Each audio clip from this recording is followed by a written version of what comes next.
Today's the day I'm flying to Australia. It's the vlog where we're currently on the way to the airport, where my plane leaves at 10:30. Make sure you subscribe down below, leave a like. This is my first ever long haul. They best have some good movies on the plane.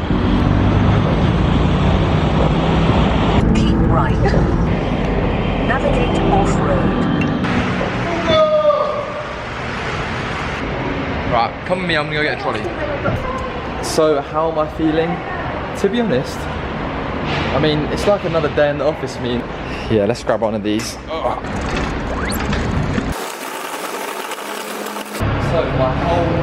my whole life's in 2 suitcases. Hopefully they don't weigh above 23 kilograms, because that's my limit.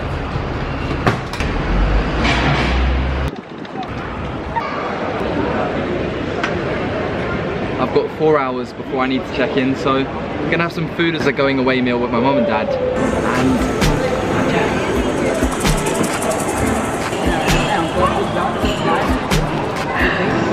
And that's a good meal.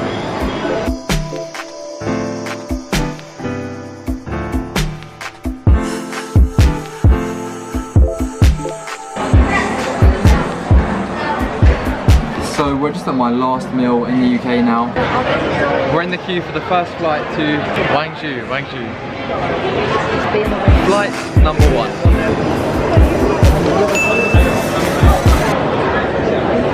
It's quite a busy place to vlog this one.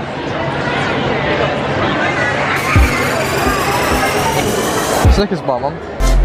Oh, dinner. I think. Any last words though, guys? Last words together about me. Enjoy the surfing dinner. I will, thank you. What about you, Dad? Have a great time. That's it. Just be careful where you're filming, isn't it, Phil? This is what a 1-year goodbye looks like. Have a wonderful time. I will. Alright. Dad? Proud of you. Well, of course.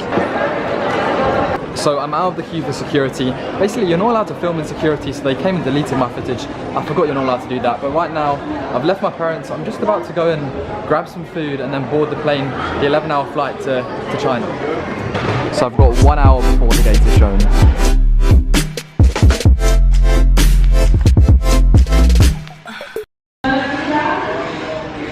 So I'm just waiting to get the gate to board my plane. I bought some food for the plane, but I ate it.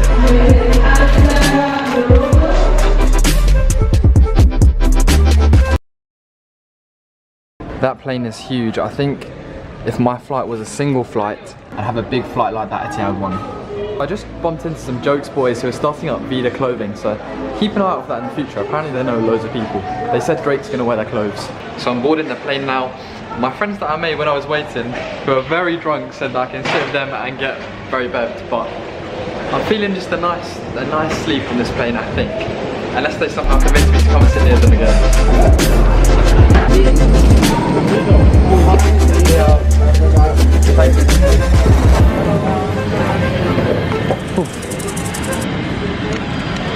That's where I wish I was.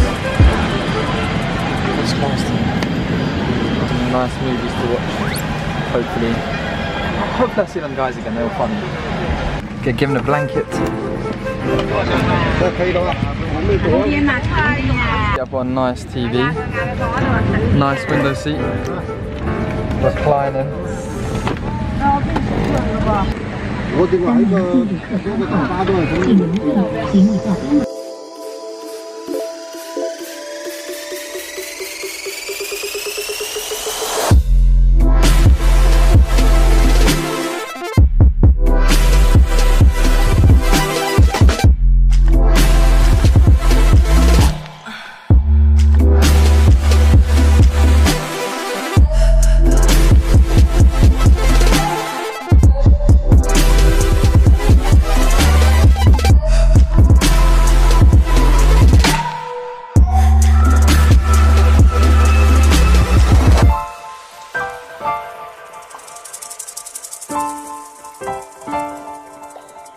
Thank you.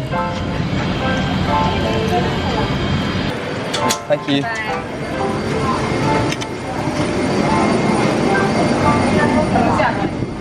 So now I'm going to go and catch my flight. And that's about 11.5 hours.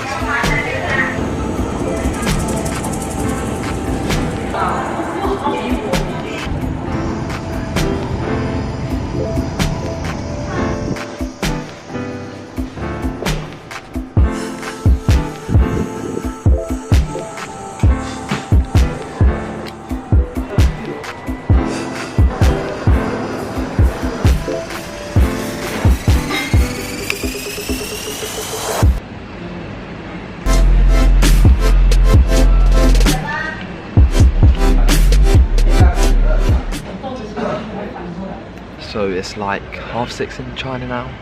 The flight is through 9 till 8 AM Sydney time, and my last flight was 10 till 9. I'm just basically having 2 night flights and getting, I had rice and chicken for dinner, noodles and pork for breakfast, and I'm probably gonna have a dinner again. And then basically I'm having 4 dinners on these flights.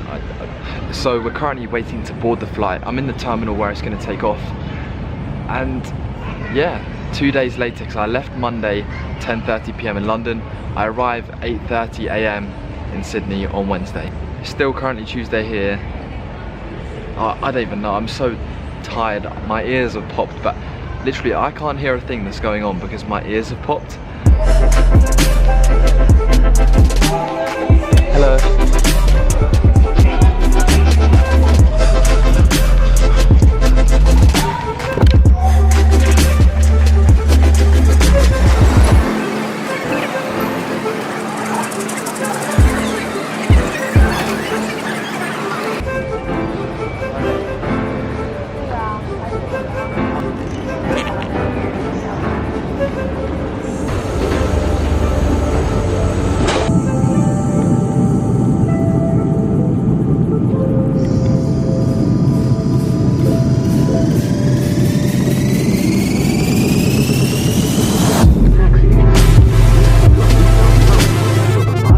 We've arrived at Sydney Airport now.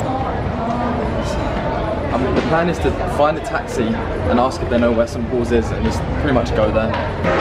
So I'm currently outside Sydney Airport. Basically, I'm ordering an Uber hopefully soon, and I'm going to end up at St Paul's College. That's the plan. I don't really know what I'm doing though, to be honest.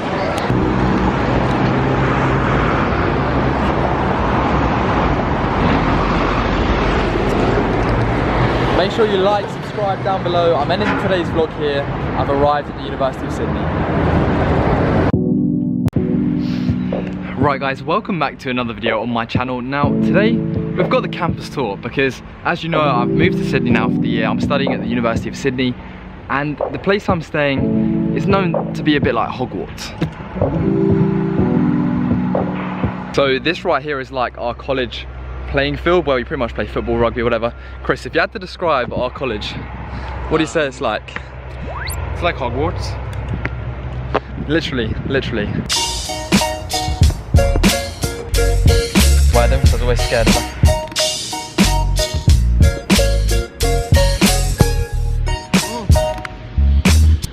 It's like I was going for a rugby goal.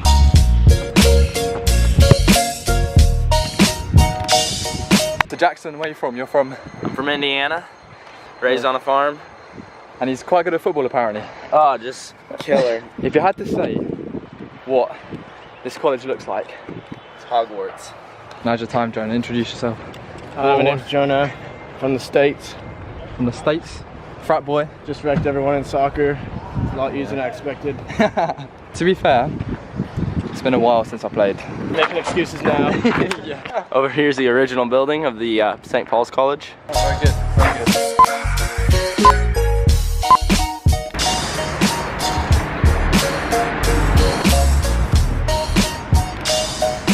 So St Paul's College is going to be my home for my study abroad year at the University of Sydney. Now it's probably the most traditional college, and the campus surroundings pretty much look like Hogwarts. And if you are new around here guys, make sure you subscribe down below, leave a like for this journey that we're undergoing. You've got the college football pitch and rugby pitch over there. So once we enter the first kind of quad of housing, you can see straight ahead there that there's the chapel.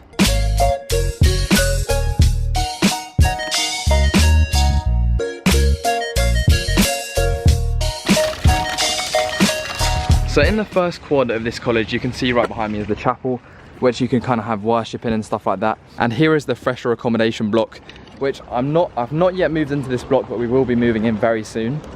There's just a, once you enter,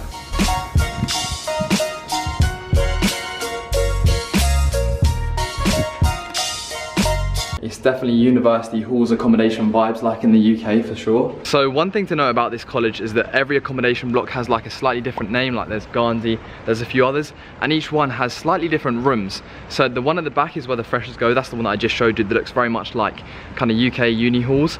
And the rooms inside are pretty spacious, nothing too special, but they've got a couch, they've got a desk, they've got a bed. And the room I'm in at the moment is more like a second to third year room, where you'll see it in a minute. It's got a very big wardrobe. Very big. Then you've got some more accommodation which is linked to the chapel. You can kind of wander through all the buildings and end up wherever you need to go.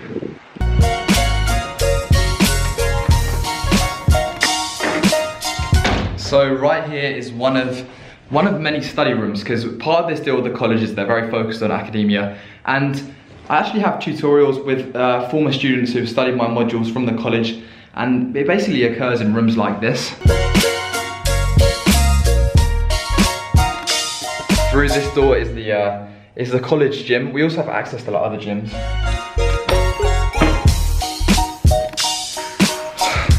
So having a gym on the college is probably the most convenient thing, because before dinner I might come out, whip a few sets of bench press or something like that, go straight to dinner, have a meal, and it's just good for the gains. Not that I need any more, because you know, I'm already big enough. Yeah, and as you guys know, I chose the lazy option of being catered for every single meal, so I'm more than happy that I did that. Yeah. This is my Russian friend Michael. Have you seen my vlogs, Michael? This is your vlog? Yes. I'm just giving them a tour of the campus. Dylan's friend, followers. We've got a big international students party tonight. Yeah, so tonight it's gonna be good. It's gonna be good. Does this look like Hogwarts to you? Yeah, it's like Hogwarts. Yeah, definitely. Harry Potter's room is right there. This is the most kind of formal and traditional place I've been to. Like, we wear gowns for dinner. And I can dance, break dance, and you will film it. So Michael does break dancing. We're gonna get a clip. We're gonna get some good clips. So right behind me here is the vestry. This is kind of where, if we're all going out and we say like, okay, meet in the vestry in like 10 minutes, it's just your traditional old-fashioned kind of building. One thing about being study abroad is that everyone's always like, Dylan. So far at my college, out of the study abroad people, there's me, English, a Russian, a Canadian, and the rest are American. So they love the old, do you want some tea? So this accommodation here is kind of for students that have been here longer. It's kind of like a very old-fashioned corridor. And in the vestry itself, it's got that traditional kind of look. I really do like the kind of traditionality behind this place.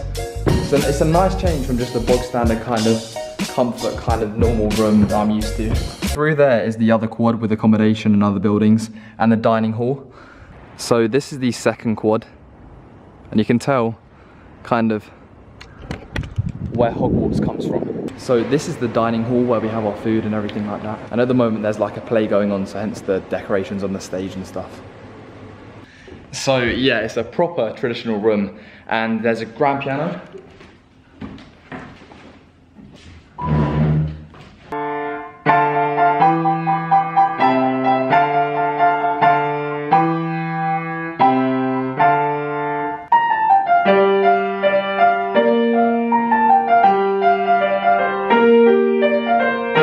And that's the St. Paul's College flag. Michael's gonna do some breakdancing for us.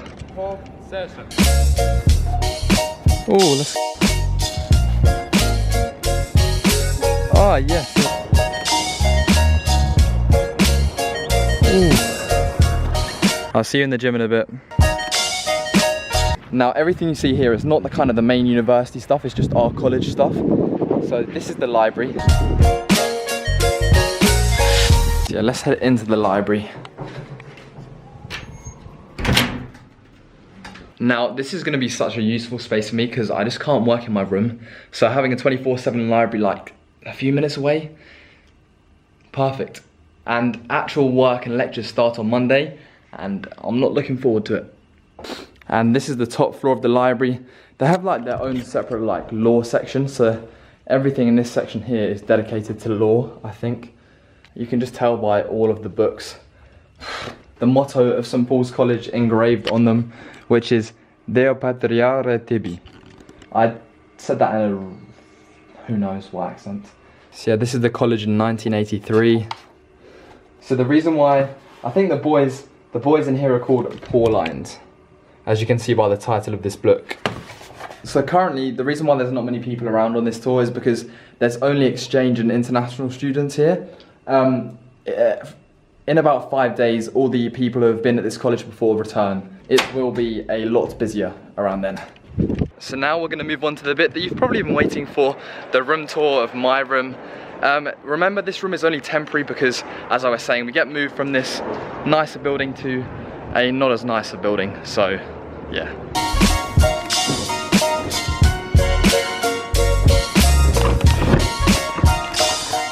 So, this is my temporary room until I move into the freshers block. So you can see like it's quite a nice open space. We have a huge wardrobe there, which is perfect because, I don't know. And then obviously I've got a nice big bed. It's definitely bigger than the bed I had at York. And on the bed right now is my academic gown. So, those of you that have been following my videos about St. Paul's and about me coming to the University of Sydney, you may recall that I said we wear a gown to dinner. This place is very like traditional, and it came today. So, oh, it just fell down. I'm gonna open it live. This is my first reaction to my to what I'll be wearing to dinner. Okay, this is proper Harry Potter. Let me put it on. God, look at this. Okay. This is jokes. This is actually jokes. Let me give you a proper view of this. So yeah, this is what I'm gonna be like in my chinos and my nice shirt to every dinner time in the next few weeks and months, and yeah, I can get used to this. I think it fits quite nicely. I feel like I'm on a Harry Potter social from back home. So that's been the college tour at the moment. There are a few things that I do need to talk to you about, kind of update you on the academia side of things. So obviously I choose 4 units and 4 modules to study this semester. One of them got declined, which could be a problem in the long run for my degree, because if they're not letting me do the module that matches up most to my course at York, when I go back to York, I won't have knowledge on the right module, because here I can't do it. So I'm trying to figure out for sure what modules I'm going to be taking, and then I'll let you guys know. So that's all in the works. It's quite confusing. I've been here for a week now, so the vlogs are going to start coming very soon. I start lectures, as I said, on Monday. Do I miss the UK? Not at all. I'm just having a good time. There's an international students party tonight. We're gonna head to that, me and my friends. I've booked a surf camp. We've been to the Blue Mountains. We're going to the zoo. There's most people here on this exchange are either from Denmark, Holland, that's where most of the girls seem to be from, and there's a lot of USA boys, and there's also a lot of English boys. I think it kind of depends what you're studying and where you kind of go to. I'll be sure to update you guys with my new room when I move in there. From now on, I'm going to start vlogging day trips, so when we go to the zoo, when we go to Bondi Beach, Mallee Beach, which are the 2 main beaches around here, I'll be sure to leave a like on this video, subscribe down below. University of Sydney, start soon. So before we jump into the comparisons between Australia University and UK University, Michael's going to play us a song in Russian. Okay, here we go.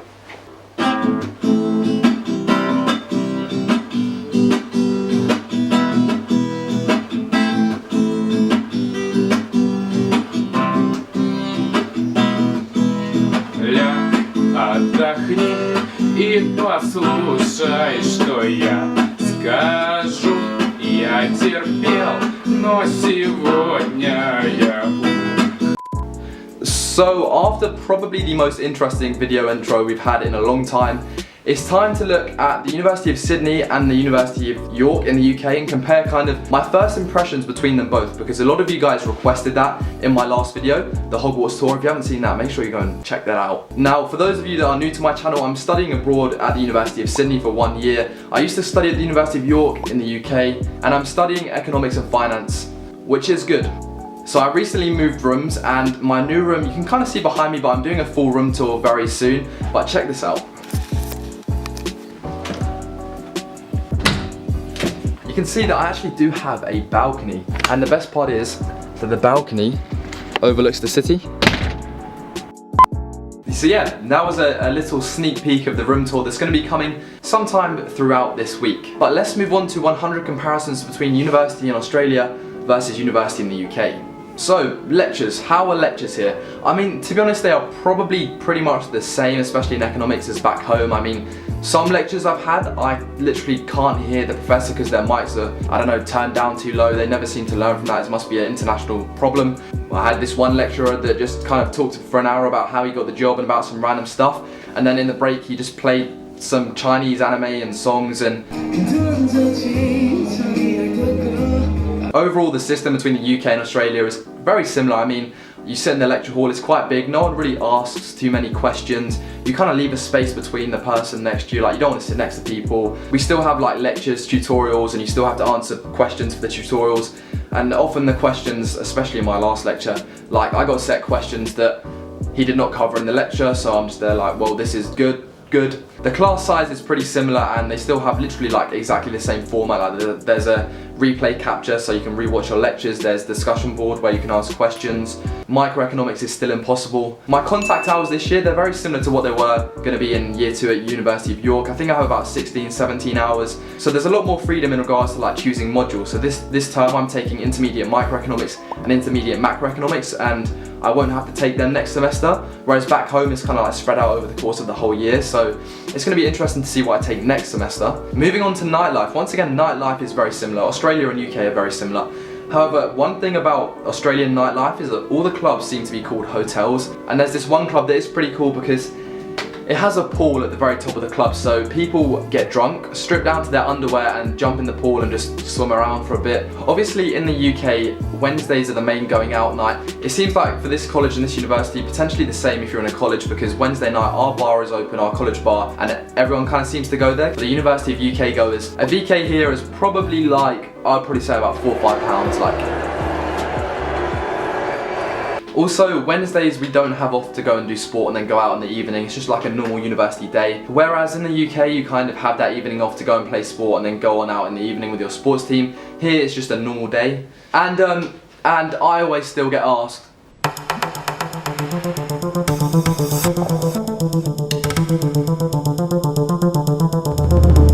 there's a few people that when I was out the other day wanted to be in the vlog. I just really wanted to be in the vlog, baby. You guys vlog me, you're not even filming it.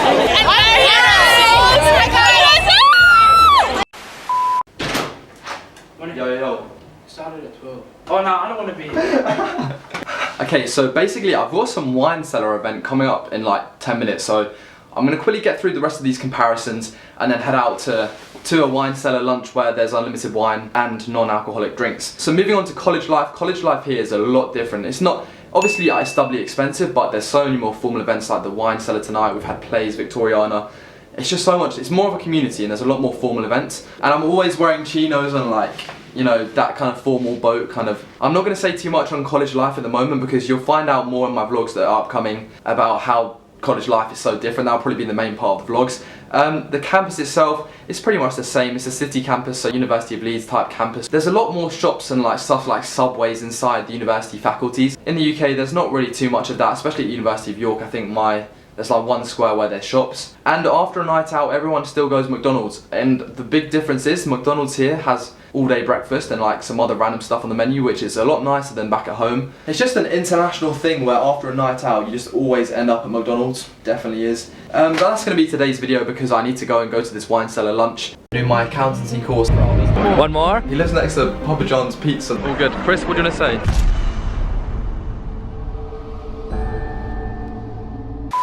So guys, welcome back to another video on my channel. If you're new around here, make sure you subscribe down below. I'm currently studying at the University of Sydney, Economics in Australia. Today we've got a room tour of this brand new kind of apartment where I'm living at the moment as in student accommodation at my college. And I'm the first ever person to move into this kind of new building, so you're gonna wanna see what it's like. But first up today, I need to catch up on a few lectures. I've missed out a few lectures where I switched over modules because I'm now doing Introduction to Accountancy. So I'm gonna catch up on that and check out this view. So right now I'm catching up on the second of my accounting, business and society lectures, which is basically I have to do this to do my accountancy course next semester. So yeah, a bit of business it is. And also I'm still writing in textbooks just because it's so much easier just to keep all the work together. Pull the key out the ignition, run your mouth but I never listen. It's not like high school where we say, here's a practice question, where we prepare our financial report. You left me broken hearted. You flip my words, yeah, this love hurts. Keep talking all your shit. Keep talking on. Oh, and the one thing is, it's still winter, but it's still like very hot. So I've just finished half of this lecture where I'm basically learning for accountancy how to clarify and distinguish between an asset, a liability, and all that good stuff. But yeah, let's move on to the room tour. And you can see right now we're currently at my desk. Just a fairly standard desk, a bit of storage at the bottom down there, and my trusty old plaque. I also have this nice long corridor kind of leading down to my desk, which means that I rarely get distracted because there's just nothing there. So coming around the corner there, you can see on the right we've got the postgrad building, the view of the city, and then my bed along with a chair and a guitar. So I just want to learn to play guitar because it's just a pretty cool thing to learn to play.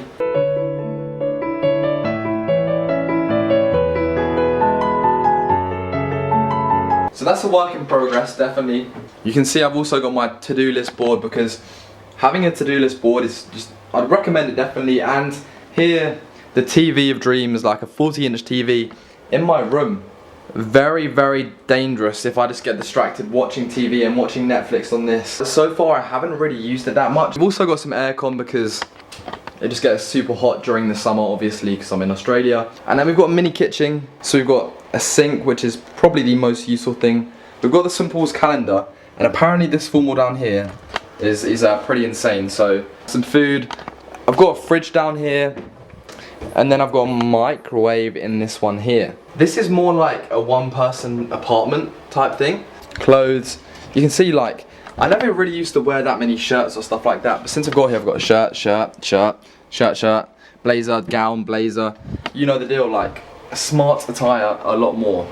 And then we move on to the ensuite. We've got a very nice modern shower here. And then we've got myself and everything else that kind of comes in the toilet. Good. And then you can see that my power is kind of activated by my room card. So this is my room. It's very much like hotel type vibes in this place. So you've got a corridor, everyone just kind of lives in each of these rooms. We use our card to activate it and we have a lift. It reminds me a lot of when I went to visit my friend Alistair at the University of Leeds. If you haven't seen that vlog, go check it out. It was like lift, ensuite, modern accommodation, very much like that. So I'm on floor 4. I'm not going to take the lift because I don't need to go anywhere. Wait, Zach, I need to ask you a question for the vlog. Come. So we're about to head out to Circular Quay in Sydney, but Zach, I wanted to ask, and can you tell everyone who your neighbour is back home in Kentucky?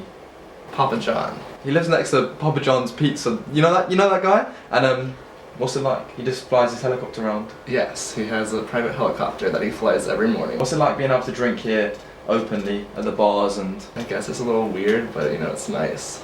So still can't believe that. Like, is there anyone you want to shout out in the vlogs? Like, No. your mum? Yeah. This is us three, like, waiting for the bus. oh my gosh, this from here. So for all those people It's recording, but can you act like you're going to take a picture? But just leave it recording, don't actually take a picture. okay.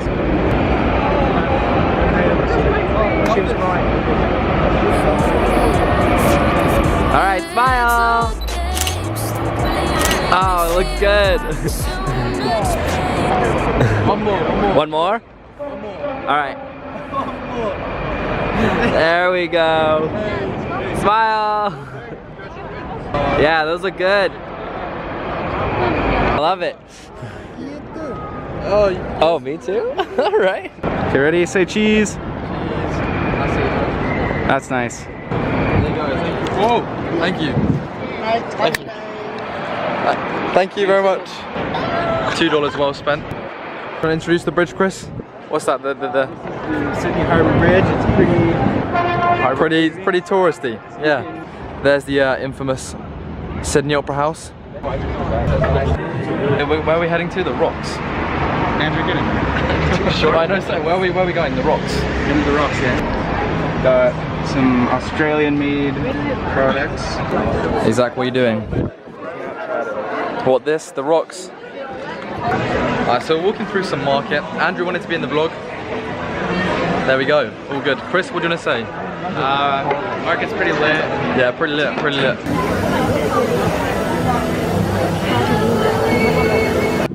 Where are we going? To grab a beer. And a Coke. I'm getting a Coke. I'll have to do that as well. Even at 19. Oh no, you do it like that. Oh, that's fun. Oh. So there's people actually climbing up the bridge right now. When you go get the perfect Instagram photo. So I was halfway through filming this vlog and then my camera died. I'm not really sure why it died because it definitely had charge. The rest of the vlog would have been, we went to this pub that's renowned for good drinks and good food. That was very nice. Then we came back here, we hit up the swimming pool, we done a few laps of that, done a few reps in the gym. We had food. We didn't wear our gown because at the weekend you don't wear your gown, it's just like chill dinner. What happened after that? We literally just chilled out, we done work because recently I'm starting to remember how intense university is. Like there's a lot of work to be done. Especially like now, second year's even more work. So our accounting and business tutor said to us like, you know, you should be putting in 8 hours of work outside of lectures and tutorials, which take up probably about 3 to 4 hours each week. So you're looking at least 10 hours of work per module if you manage to complete the questions quite quickly per week. So if you look at that for 4 modules, that's 40 hours of work per week. If you take away the hours that you have for sleep and eating and just general stuff, you don't actually have a lot of time left. I mean, not that anyone actually does 8 hours of work per week. What I'm trying to say is uni's hard. Like recently, I'm like, damn, you actually have to work hard. After that kind of half summer I had off, I got used to just, you know, waking up, doing nothing, going to bed. But no, it's good to learn. It's good, definitely good to learn. At the moment, we're just covering concepts that I kind of covered back at York, because obviously I will have learned slightly different stuff at York than they learned in their previous modules here, which is recently it's been playing to my advantage because I kind of know a lot of the stuff that they're talking about. But yeah, overall with my room, I know this is probably going to be a luxury room tour apartment video. I'm happy in my room, there's not really much more I need. The other building, if you did see my last room tour, which I'll put at the end of this video, it was very much more like historic and culture, and no aircon, no TV, no sink, no fridge. You had to go outside to the corridor toilets to use the toilet. That was my room for the first 2 weeks. There was something about them old rooms that I did quite like. So next semester, I'll probably end up being in there in the old rooms, and obviously I think older students who have more room points who can choose what rooms they want to be in will probably want to be in this new building for a change because it's just got everything you need. Uni life's going well at the moment. I'm thinking of doing a Q&A very soon, so if you think that's a good idea, make sure you drop a like. I always like to do Snapchat Q&As, but I never get sent enough questions. Let me know in the comments if you'd rather see a Q&A or Snapchat Q&A, and if you are wondering how I got on the study abroad program, I did do a whole live stream about that and how you can kind of do it yourself. That'll be linked in the description down below. I do often get asked about how did I end up here, how did I get to this, you know, University of Sydney positions from the UK. And my friend Matt Harriott got 12 A stars or 11 A stars at GCSE. He's off to Yale University very soon, so we'll be sure to check in with him. And also, while I'm in Sydney, my friend Owen, who writes for Student Ear, the new website is live and there's so many cool articles on there, linked in the description. He's going to be starting at the University of Birmingham very soon. And the deal is that he's going to be kind of the University of Birmingham / UK correspondent who maybe will bring like a segment of news to the vlog every now and then in the future. So if you think that's a good idea, let me know in the comments down below. I hope you have enjoyed today's video. I think it's a good one. So yeah, I'll catch you again soon. I'll leave the room tour from my last video at the end of this vlog. So, this is my temporary room until I move. So you can see like it's quite a nice open space. We have a huge wardrobe there, which is perfect because, I don't know. And then obviously I've got a nice big bed. It's definitely bigger than the bed I had at York. And on the bed right now is my academic gown. So, Thank you, Runners as well. Advice for freshmen and freshers. Looked at Hogwarts. I mean, I was just there like, what the hell?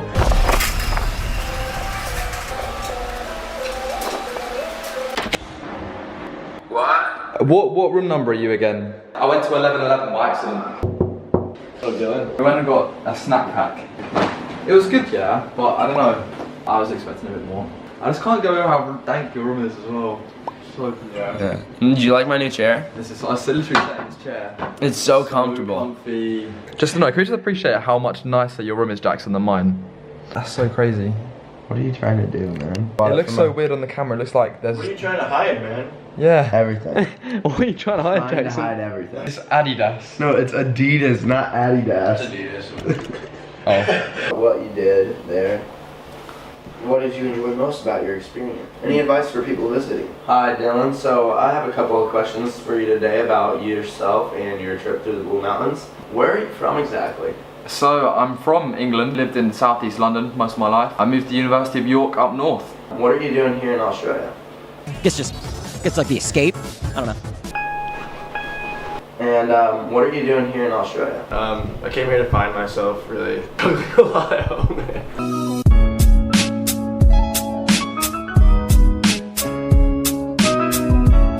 Rightio, let's get going down to some business. Now, obviously, you guys are going to be starting university very soon if you're a ex-year 13 student going into university. So 13 years. Yeah, like we have year 13. We say K through 12. We have reception year 1, year 2, year 3, year 4, year 5, year 6, year 7, year 8, year 9, year 10, year 11, year 12, year 13, university. What do you do in reception? Just play with toys, basically. I don't even remember. Now, as you guys are going to be going to university, probably within the next month, I thought I'd enlist the help of 2 fellow Americans, been in the vlogs before, to give some advice for freshmen and freshers. I don't know, we've kind of been freshers twice now because obviously we was at university back home and then we come here with freshers again. Jackson, what's the advice you've got for the upcoming freshers? Always have a pack of gum. Everybody likes the guy that has gum. That is true. Everyone does like the guy that has gum. No, he actually has like 3 packs over there as well. Yeah, I just always. I'm just kidding. Yeah. Don't like worry about yourself as much, cause like you're just gonna be very like anxious all the time. I'm sure. Did my first year of uni back home, and then I'm starting again at USYD for a semester. You're like anxious about whether or not like people are gonna like you and whether what you're doing is like cool and all this. And I get it's hard. But since I came out here, I've started to not care, and I've actually made a lot better friends and I've had a much better time. So don't care.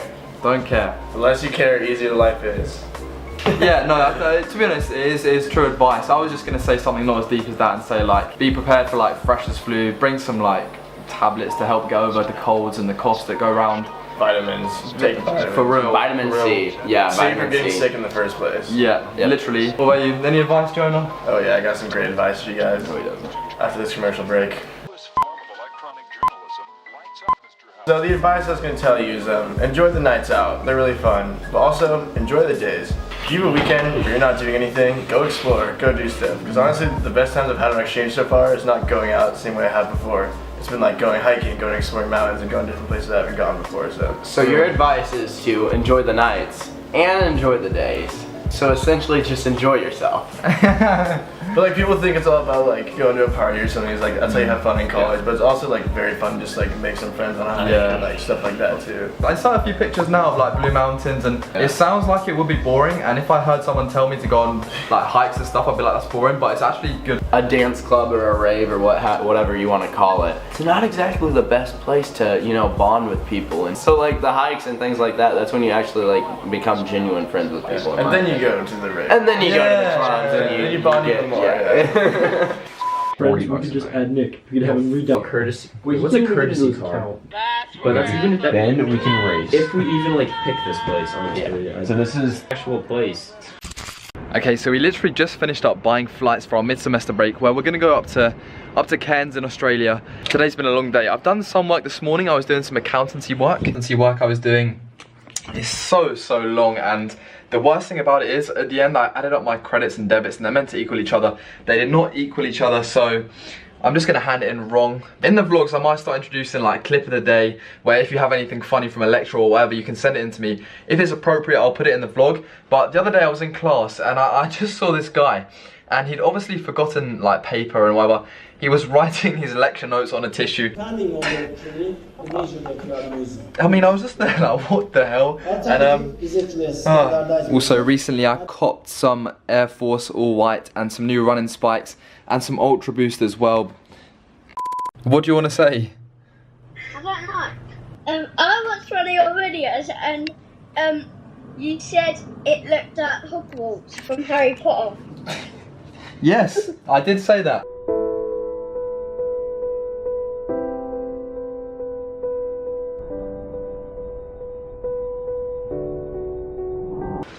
So now it's time for me to give you guys some advice, because there's some things that you probably do want to listen to and take into account when you're going into Freshers Week.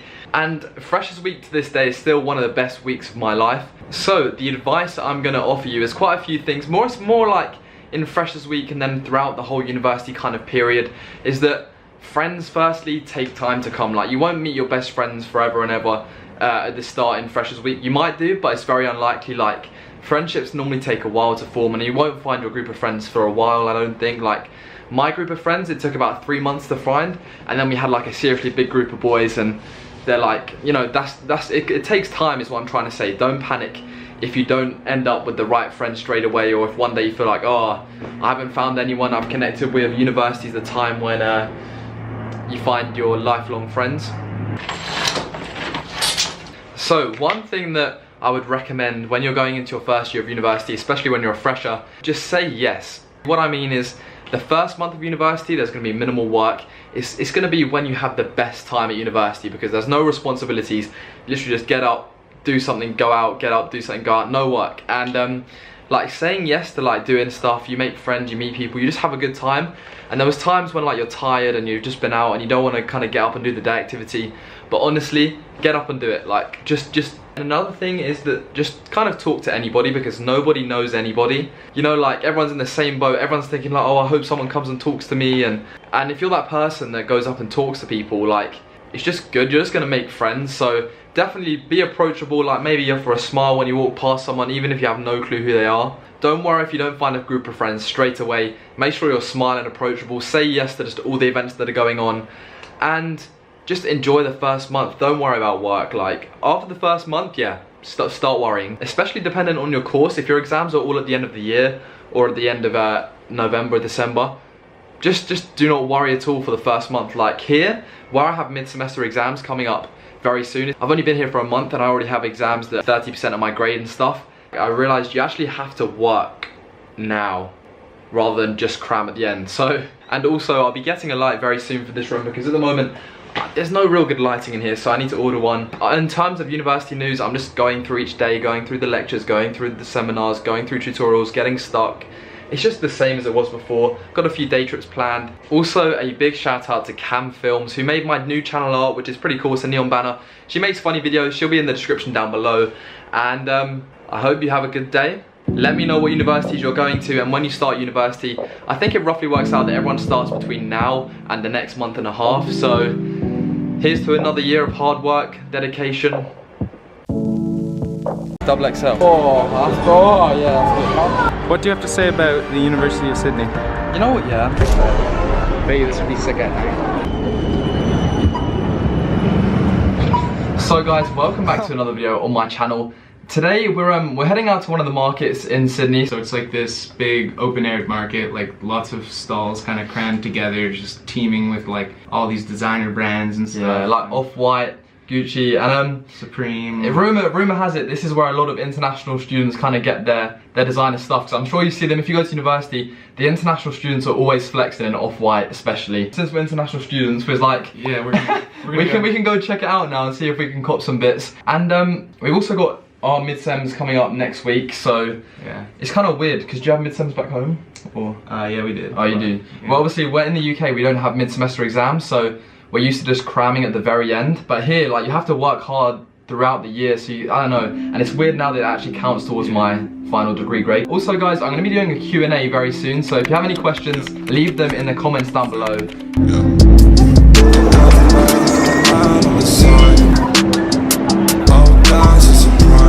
Wednesday to Sunday.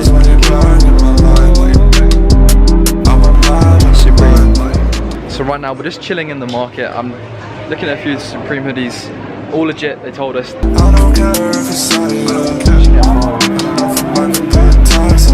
That Fortnite jacket. What do you reckon? Do I cop this anti-social club? Should I cop it or is it big? Good? Nah, you're looking good. I'll ask the lady. Excuse me. Does this fit well? Yeah, too small for you. Too small? Yeah, you have to get the double XL. Get double XL. Here, I'll hold your bag.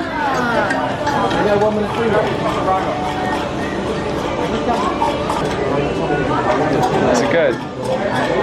Oh yeah.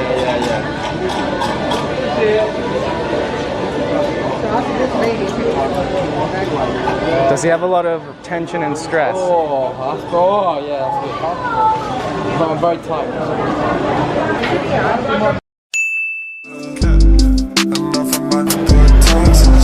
Arsenal, Chelsea, do you have any student vlogs FC?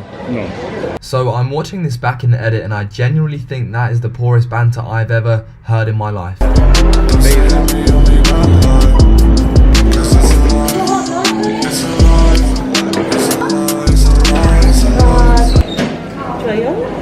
Thank you. Zoe? Vanilla cream for Zoe? Zoe? No, that is his name, that is his name. Oh, my money. No, thank you. So we just got back from Paddy's Market. Chris is just getting some money out of the ATM over there. But this is like supposedly the nicest burger shop on campus. It's closed right now. Yeah, inside they do lots of nice burgers. Here's one of the campus bars as well. Everyone just sits and has a beer, but to be honest, they don't really get used that much, I don't think. Dylan, what do you have to say about the University of Sydney? You know what, yeah? It's a very international based university. It's really nice. They always try to make us sign petitions when we walk to class. Right down this bit. But I'm actually really enjoying it so far. Yeah? So that vlog was filmed around 2 weeks ago. And in the space between then and now, I've had my mid-semester exams, which I'm not really used to, so I just started revising for them and hopefully I do well. That's why there hasn't been as many uploads as there should have been recently, but they're all finished for a while now. I've got one left, which is after mid-semester break in October. There were also oh, who's this? This is a classic kind of student struggle. For real, for those of you going to university, when you find out it's like £4 for one load of washing and you only have like a few whites, you'll definitely be sharing. Definitely. Oh, you gotta share all the whites. Oh, they're my socks. God damn. Why are you putting your socks, your black socks in our whites, man? What's your opinion on USYD so far, Andre? It's pretty cool. Australia is very similar to America, except that the crosswalks are longer. There's a lot more dangerous things that will kill you. And have you encountered any of them? I have. There's a big spider walking along the street. That was scary. And then, and the last difference is that they all wear really short shorts, and no one wears basketball shorts. It's like everyone wears like this length upwards, like in the UK. Shorts like this. And I'm just here wearing my basketball shorts. And this is the first kind of creature that's been in my room.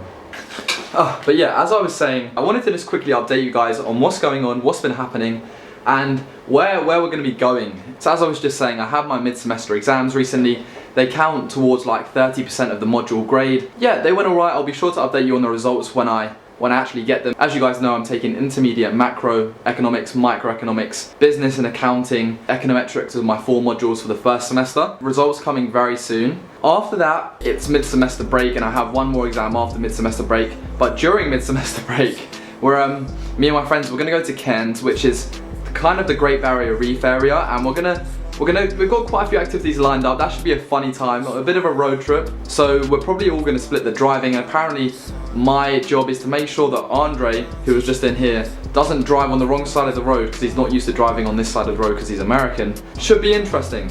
So yeah, in regards to my channel, I was thinking I don't really show you guys that much about my degree work. And I thought from now on I might try and include some more about the problems I'm trying to solve, especially now that we're moving on to the harder kind of economic stuff, and it'll probably help those who want to do economics understand if they actually truly want to do it. So it makes sense for me to kind of show you guys what I'm revising for, how I'm revising, the problem sets, the level of difficulty, and I'll just chuck that in the vlog, and it kind of will add more to the student vlogs experience. A few other things recently, my friends got stuck in the lift in our accommodation building. Oh, roll the clip, that was funny. That was funny. Boys. Yeah, what's up? And it appears that everyone back home is starting university again. My friend Owen, who's been writing for Student Ear about his gap year and his experience of going to the University of Birmingham. So make sure you click the link in the description, check out Student Ear, check out his articles about his gap year and his progress towards the University of Birmingham. And to be honest, literally those are the only updates I have over the last few weeks, purely because for the last 3-4 weeks I've been having exams and revising for exams. You guys most definitely know the struggle of when you're revising, it's like. But make sure if you're under around here, you subscribe down below. Vlogs are coming soon, and mid-semester trips are coming soon. It's gonna be a wild few weeks. Why are you drinking? Okay, listen. Am I in the shot? Huh? Probably. Yeah, it's not started yet. You're right for the moment. So guys, welcome back to another video on my channel.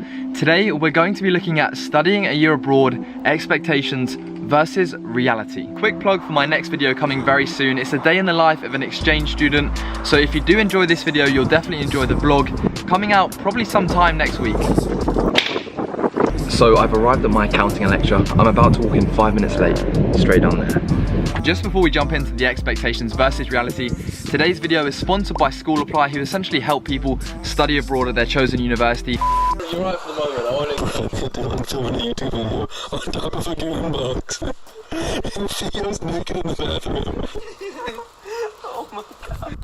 The first expectation I had before I came out here to study abroad, that was during my mid-semester breaks and holidays, I would just go on some crazy adventures. I'd have some amazing time. And currently I'm in my mid-semester break. I'm filming this video not in Sydney, which is where I'm studying abroad, but actually but I'm actually filming this in the Whit Sundays by the Great Barrier Reef, and a few of me and the boys back there, we've actually got a house. We're driving around up and down the coast, and it is pretty amazing. It's pretty much what I expected. I'll insert a clip today of when we went diving by the Great Barrier Reef. We saw turtles. It was actually a pretty insane time. Cause I've been on every single song I put my pen on now. They don't know, or maybe they starting to. Cause I work so hard that it's hard to lose. Top slide, I'm taking that face to face. Got a bottle in my hand, I'm facing that. Cause if winning is a habit, then I've been an addict. Every night it's cinematic. When you roll with us, and we won't live forever. But I will remember when I met you in the summer. And I came to your town. We fell in love. We burned it to the ground, and we could be together, baby, but I gotta leave soon. So moving past that, the second expectation I had when I came out here was that academia would be... Andre. Yeah? We're talking about expectations versus reality of studying abroad. What do you reckon? Expectations versus what did you expect before you came out here from America? I didn't really know what to expect, man. I thought I was going to live in this dorm where, you know, I wasn't going to know anybody. I was going to go to classes. But, you know, then I met all my friends, and now we're here snorkeling the Great Barrier Reef. It's pretty cool. Yeah. So we're literally deep in the countryside around here. You can see. You know, I will say I didn't really know what I was going to expect down here, but I did know I was going to have my trusty Chacos. You know, if you like Chacos, you don't know what they are, gotta go check. Now, in regards to studying abroad, the School Apply website is very good. You select your level of degree, then you choose what discipline you'd like to study. Let's just say I wanted to study business, for example. I then choose my location of where I'd like to study. I say Canada, and then you choose your desired tuition fees, and it helps bring up all the universities that would be suitable to your requirements, and it's a great way to filter down and help decide where you'd like to study abroad. They also guide you through the process of applying to your dream university by helping students apply for things like visas and more. I would definitely say if you're thinking about studying abroad, go and create a free account on their website, or sign up using the link in the description to get a discount. Using these guys is a really great tool, and obviously go to your university department, your global departments, and have a chat with them, see what they say, see what they can offer, because them guys are also going to be great helps. The second expectation I had prior to leaving here is that my academic journey would be roughly the same, as in you know, I just had my test at the end of the year. I didn't really do too much research into the academia and test and exam side of things at the University of Sydney, but obviously it's very different. I even get marks towards my final module grade for attending my tutorials, for attending my seminars, which never happened at home. I have weekly quizzes that amount to like 20% of my final module grade, which once again didn't really happen so much at home, but happens a lot here. But overall, my expectation that it would be roughly the same as the UK in regards to studying and completing all bits and bobs like that, yeah, that's basically the reality. At university, you do your own work. No one really helps you too much. The lecturers say there's office hours available, and you know, it's just so impractical and a waste of time a lot of the time to go to them unless there's a specific point that you're really stuck on.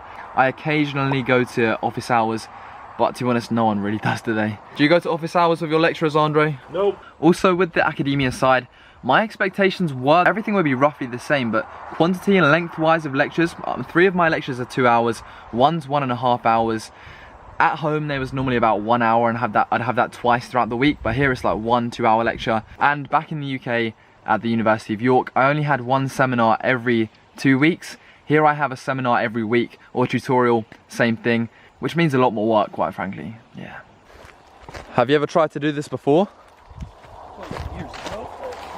It was at this moment that he knew. He fucked up.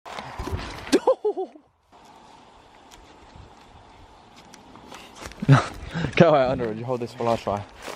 Dude, you're gonna try this? Oh, Dylan.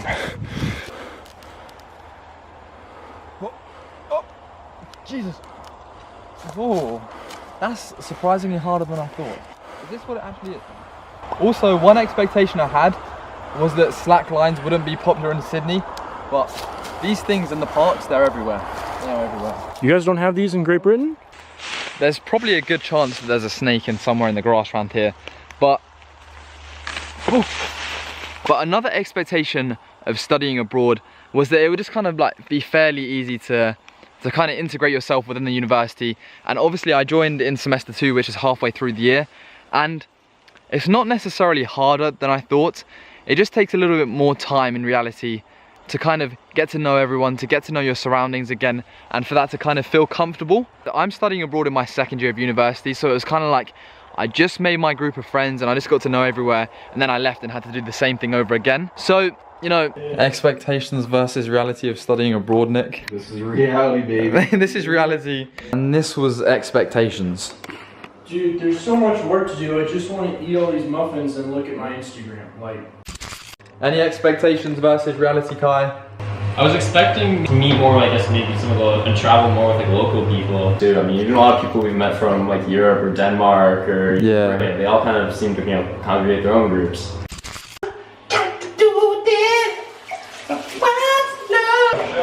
Okay, I'm sorry. What's love? So the final expectation I had before coming to Sydney is that we'd see a lot more wildlife like snakes and that sort of thing. But in reality, we've barely seen any. Except on the mirror right now, there's whatever this is, and there's a beetle up here. That's obviously expectations and reality are very different depending on what university you study abroad at. Subscribe down below. Make sure you check out School Apply. Till next time. I want to be social with you. I'm on my phone.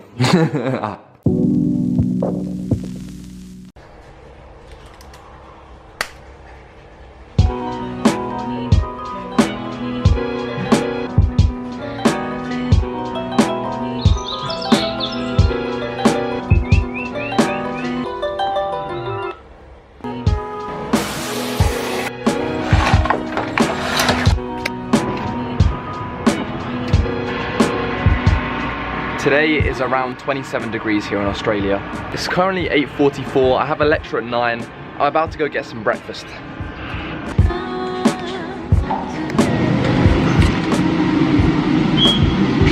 So the first lecture I have today is my accounting lecture. Good, thank you.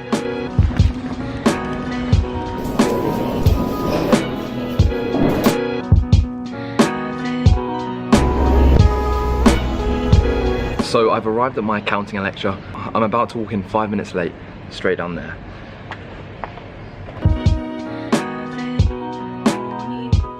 What's your name by the way? I'm Dylan. I'm Rahul. Nice to meet you all.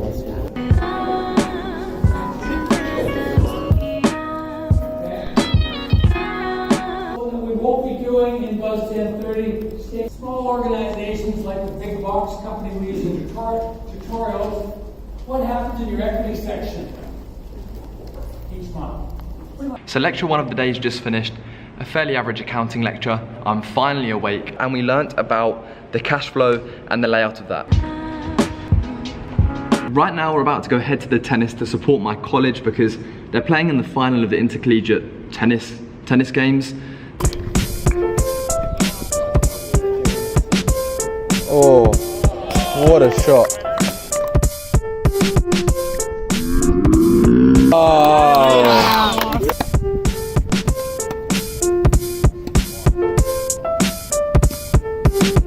Oh yes.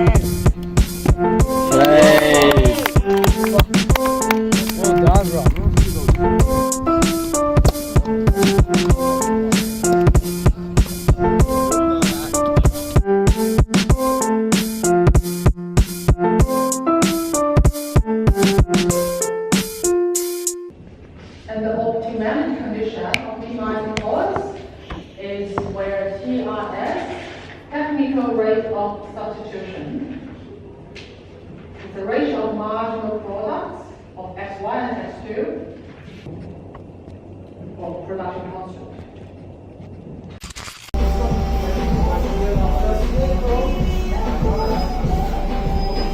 Right now, I'm running for my stats lecture.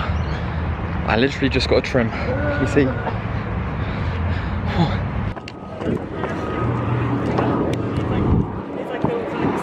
Over there is Sydney's main library, and here we probably have the place where everyone kind of chills out, especially on hot days.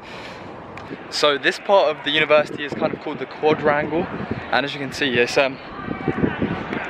got plenty of history behind it.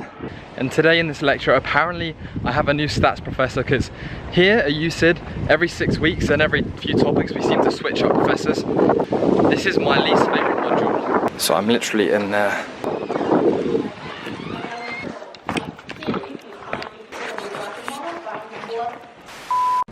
Oh.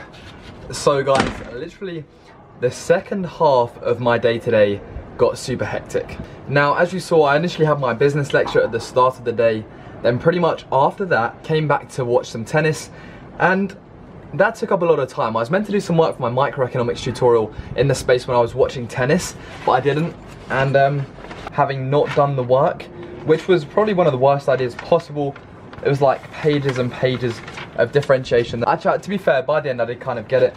Then after that, the tennis was still going on, so I came back, watched some more tennis, and then I went to Broadway. I actually got a haircut, and the lady that was cutting my hair, basically, I don't really think she spoke that good English, to be honest. She definitely did not speak that good English. I mean, I'm happy with it. It's just a haircut at the end of the day. Trim the sides, as they say. And then after that, I had my statistics / econometrics lecture, which was the worst lecture I've had all day. I'm not even out here to roast professors, but it was hard to stay concentrated. I didn't really stay concentrated. But during the lecture, my friend messaged me, and obviously I was on my phone, which is really bad, and it was bad habits. I need to stop that. And something cool's coming out that I'm involved in.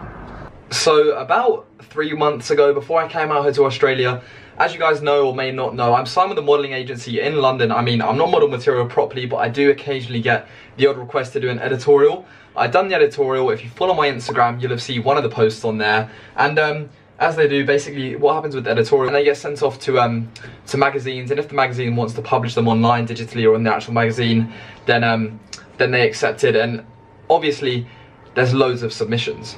I remember this shoot specifically though, because it's definitely the biggest shoot I've been on. There was hair, makeup, visual director, photographer, stylist. The photographer, Dolly, he's quite big, and there was Zane Page, a stylist, who's also quite big. She's worked for Cheryl Cole, loads of people like that. So I knew it was a big deal. It's a small clip from someone's story about that day now.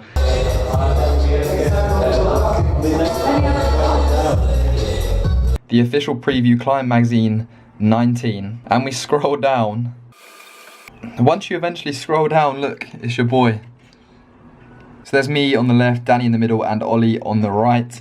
And there's another photo in the preview right there, looking rather moody indeed, but that was pretty cool.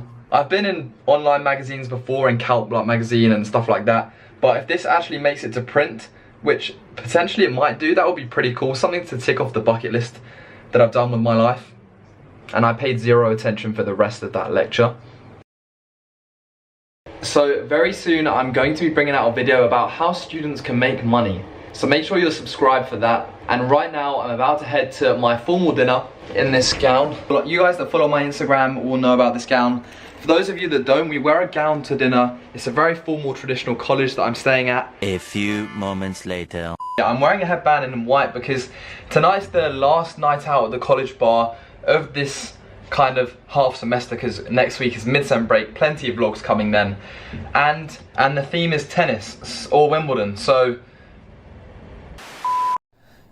in this vlog, a day in the life of an exchange student, it only feels right that I include some clips of my mid-semester break, what's been happening, the adventures that we've been getting up to, because when you go on exchange, a big part of what your life is like is exploring the country that you're on exchange in. So enjoy these few clips from my mid-semester break, because honestly, it's been a very wild time. Like, just check out some of these clips. We're basically in the jungle. Oh!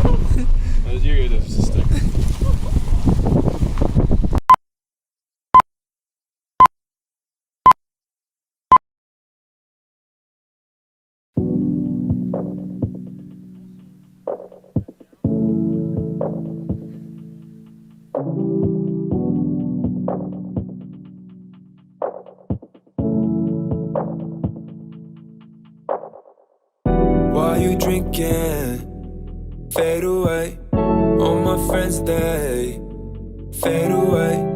Don't worry, fade away. Don't worry. I got all that on camera, Dylan.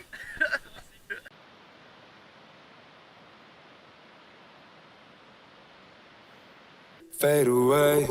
Nothing for the same, nothing for the same.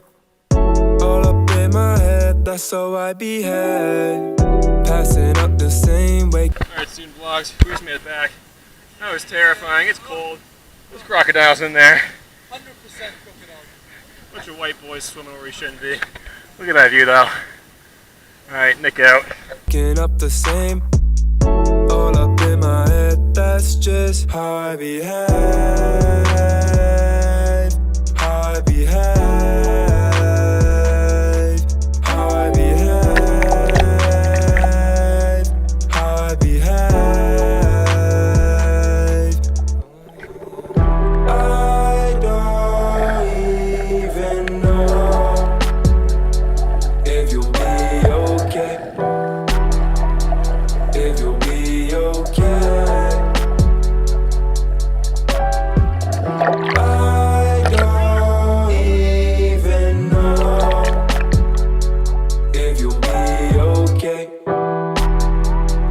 Right guys, this is going to be the end of today's video. A day in the life of an exchange student at university. I hope you did enjoy. Make sure you leave a like, subscribe down below if you are new around here.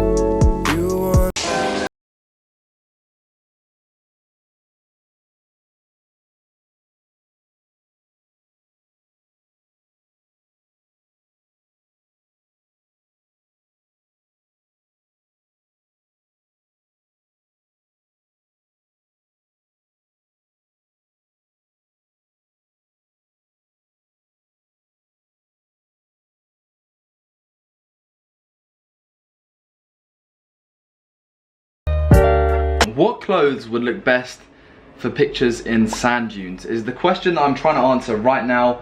Is it my tux? But welcome back to another video on my channel, guys. It's been a very long time since I last uploaded. I know things have been very busy, but exams are around the corner and I'm starting to make videos again. But literally about 2 weeks I have my final exams for this semester. Today we've got a very interesting day though. So the plan for today is to go to the Cronulla sand dunes, take a few pictures, do some work, do a quiz that's worth 1% of my grade, a weekly quiz. So I actually decided that I'm gonna take my tux, and then I need to go to my play rehearsals for the college play. And imagine this, so I had like 3 days off from uni.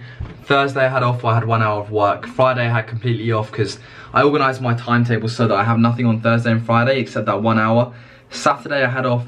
And in 3 days, I did 1 hour's work. 1 hour. I don't know how or why I managed to do so little. One of the biggest questions I get is that why do I choose to take books and use paper in lectures rather than use my laptop? Now it is a very fair question. I could have my nice laptop typing away, or I could struggle and just handwrite, which I choose to do. If I have my laptop in front of me, I will be browsing the internet, getting distracted. But when I don't have my laptop, I don't get distracted. Instead, I just watch my neighbor next to me watching the NBA and watching football highlights and all the goals, so I still get distracted, but... Hello,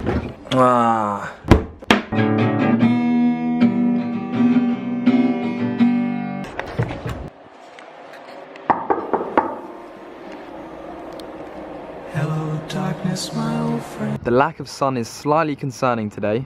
So that's where my economics lectures are sometimes.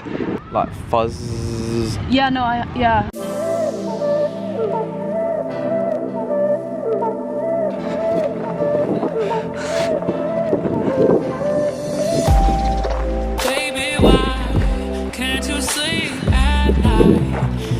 Only if you want to. No, sure. Right, so right now guys, we've arrived at the Cronulla sand dunes and I'm with Martina. We met through a mutual friend and Martina's into like fashion photography, that sort of stuff, aren't you? And where you exchanged from? The Netherlands. The Netherlands, and then we thought, why not come and work on a project together? We sadly missed out on the sunlight. Golden hour. What, like on this? Okay, dope. Are we getting the mirror? Is it me or is it you? I see your camera.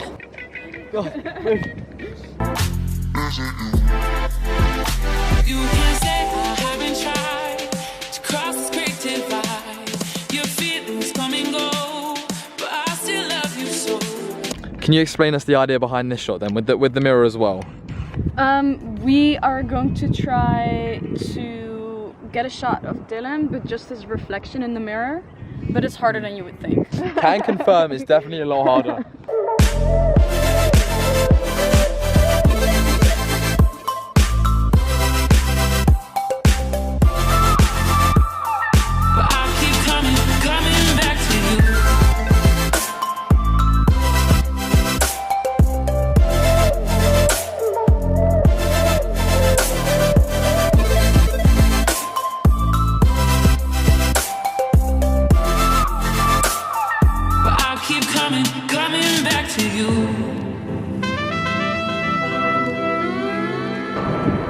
It's a nice red sky and you pan down to send nudes. But just put something in the boot. Oh. We're going to the station, right? Going to the station, yes please. Okay. So can I have some previews going for the vlog. Oh yeah, oh yeah. Martina, was it like working with me today? Horrible. Baby, why can't you sleep at night? Okay, so it's a few days later since the actual photo shoot, but what I thought we could do is review the top 5 pictures that I asked Martina, the camera person, whose Instagram will be linked in the description down below. I asked her basically to send through her top 5 as quickly as she could so that I could put them in the video and show you guys before we move on to the rest of the vlog, which involves me going to the play and a pretty gnarly thunderstorm. But yeah, so the whole idea behind this shoot was that kind of, I don't know, I was in the desert, we was going to try and catch the sunlight, which we actually missed, and I was going to be wearing a tux that was kind of represented the messy night, where am I in the desert, messiness, you know, and that's why my hair in a lot of these photos is quite wild when I'm wearing the tux. It was called the $15 shoot because the mirror was pretty much the only prop that we had to buy for the shoot, and that literally cost $15. If this video gets 400 likes, I'll understand that you guys want to see all the pictures and see how they were made, more behind the scenes stuff, so I'll make a separate video on this if this video gets 400 likes. But jumping into the first photo, you can see right here, the composition of it is very nice, like the pure blue against the sand, and there's like, the sand is untouched, there's no marks in the sand at all, and in the reflection, which is nice and blue, the contrast is very nice. You just see my face, and that I just love that shot. The only thing I wish I could change about it was my shoes. I wish I was wearing some sort of boots rather than them Adidas shoes. But I think it's a very nice photo. I just love the composition. Okay, moving on to the second shot. Once again, I think this is a really cool shot, to be honest, especially with the mirror. I'm basically looking into the mirror. I've got that kind of look like, yo, like, who's this guy? And my hair kind of symmetrically. I quite like my hair the way it drops down in the photo. And weirdly enough, if we zoom in on my neck, I actually quite like the vein on my neck. And you can see that my spots or anything like that haven't been photoshopped out. But yeah, the oxygen supply is very good there. Once again, the thing I wish I could change about this shot is my shoes. But I feel like overall the photo is really dope. It's like a really intense look into the mirror, like trying to figure out myself or that sort of vibe. I like this a lot. Moving on to the third, this is the one we talked about in the actual video where we was trying to get just my reflection and that sort of shot. And once again, you can see here, yeah, look, I'm just kind of looking in the mirror. I love the way that in the background there's nothing clogging up the background, it's just pure. This was the first time we kind of used the mirror, especially Martina, whose Instagram will be linked down below again. And make sure if you want to see these photos and more, follow my Instagram. Yeah, I think it's a very cool shot, just the way the mirror's plopped up in the middle of nowhere. The messiness of the tux, I think, really works well. Moving on to this one, this is the one we saw in the thumbnail. Yeah, I like this shot. I do like this shot. I like the way that everything's not in focus, except the mirror, which is where you see my reflection. And I like the way that the left side of this photo is not in focus, so I'm not in focus. The only bits that are in focus is the reflection of myself, and that's very cool contrast. And my face is very much so looking directly down the lens of the camera, the messy tux sort of vibe. And I think the thing that makes the photo is definitely the mirror. And the grass in the background provides a very nice kind of contrast, I think, as well. And then moving on, I think this is kind of the favorite shot that we took of the day, especially for overall everything. I think this reel has like a story, like just woken up in the middle of nowhere, hair's a mess, tucked half off, still slightly on. It's just an interesting photo, I think. Like the composition in the background as well, the clouds, the greenery, it's not just sand, it's not just sand dunes. Let me know in the comments down below what photo was your favorite of these. But I think this one right here will be my favorite. So yeah, make sure you do go and check out Martina's Instagram. She's a lovely person, great photographer. Check out my Instagram as well. And let's move on to the rest of the vlog, where I went to go rehearse at the college play. And there was an interesting interpretation of me student vlogs by a few people, yeah. Shit. The last time I touched your shirt, I woke up in a mental hospital for 3 months. I forgot what place this was. You're coming in the room. Awesome, got it. Yeah, Tell me lies, I just want to know the truth. Do or die, is it me or is it you? I'm gonna get rehearsing. What exactly are you looking for? How's the play going? Posting at the moment, it's pretty intense. On tomorrow night, huge night. Huge night. It's amazing. What? Who's on stage now? Is that? That's Rosie Scanlon, actor, friend. I think she just summoned Death. War. Oh God, please. No. Oh my God. Killing all of you would send me land a huge insurance cash bonus and a brand new fresh show. Brooke is a new lead. And when Miles contacted me, I just couldn't turn down the offer. Or maybe we don't need to. Hey, Brookie. You're the best, Miles. You're the best. I know I am. Hi guys, welcome to my channel. Thank you so much for watching. This is Dylan Reeves Fellows. So yeah, I've been in Australia for a good while now, and I'm having such a good time. Australia is such a cool, amazing place. I'm staying at St Paul's College, which is just like Hogwarts at the University of Sydney. And we're in a play right now. We're on the set.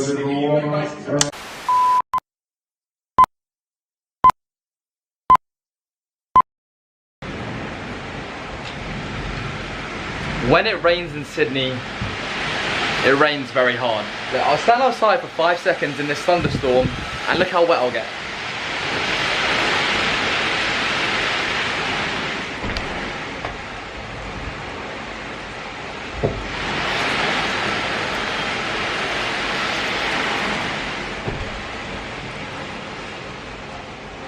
Whoa. Yeah. I'd say that was such a stupid idea.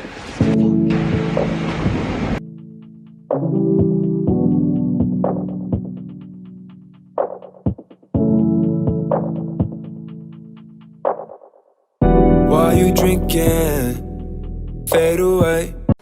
Now, I have an exam in about 22 minutes, and in today's video, I thought I could show you what happens in the build-up to my exam, my end of semester exam here in Australia.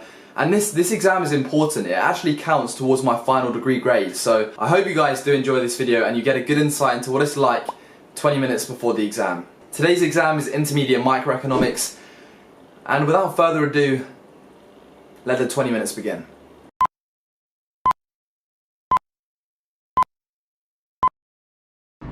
So the first thing I'm going to do is pretty much set an alarm, to be honest, because I do not want to be late. So setting one in 10 minutes to go and grab a coffee, because this exam is going to take me about 2.5 to 3 hours, so I want to be awake for it.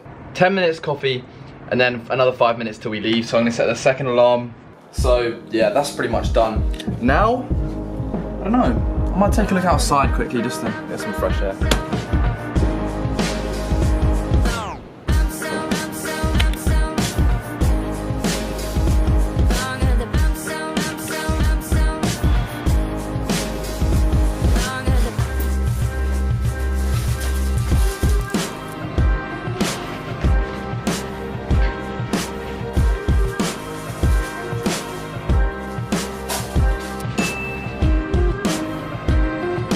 Currently I'm looking for my notes. I'm checking I've got a calculator in my bag, some pens.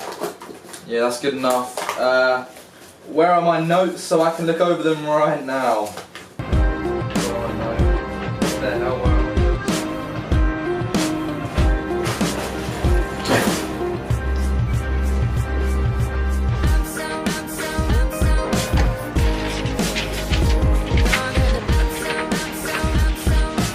Here's some notes. Okay, so I've got some of them. Should be some more in here. Should be some more notes in here somewhere. Where the fuck?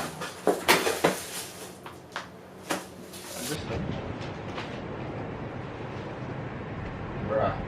Oh wait, no, I actually can't remember where I put my notes. This is 2 precious minutes wasted. I don't even need notes. You know what? I'll just use my microeconomics textbook. That's close enough. Here we are, intermediate microeconomics, this will do. Oh wait, there they are, fudge. Alright, got them. Got the noses, yeah. No worries, it's all good. So, 3 minutes in, I found my notes, good. Now we're making progress. Let's get my bag ready.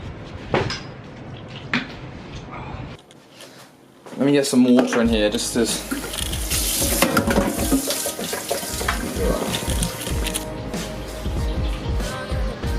Having water is literally the key to success in exams, I promise you that.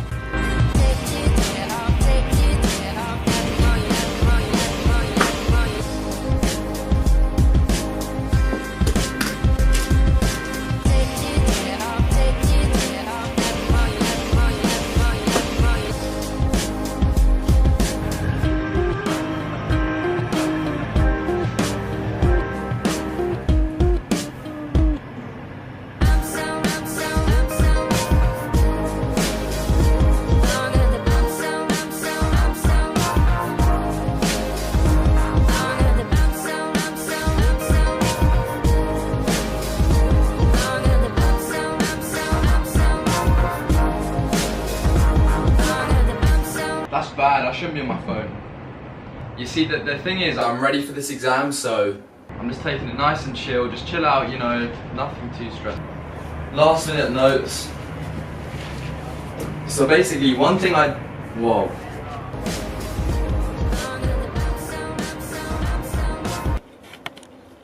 So basically, one thing I normally do, I make a document or a piece of paper that basically covers all the stuff I normally forget, and just before my exam, I'll go over that page of stuff that I normally forget so I don't forget it in the exam, and that's what I'm currently doing. That's why it was kind of important that I actually found my notes in that first few minutes. Right. Alarm's going off, it's time to go get a coffee. So where's my jumper, because it's pretty cold.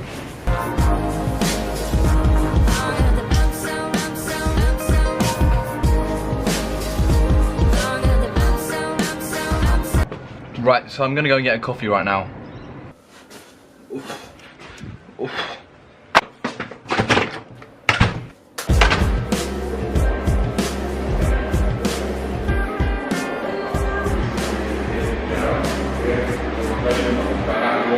you let go of your restrictions on the past. Yeah. 10 minutes left now till my exam. I'm off to go and get a coffee because there's nothing like a coffee for studying and keeping you up.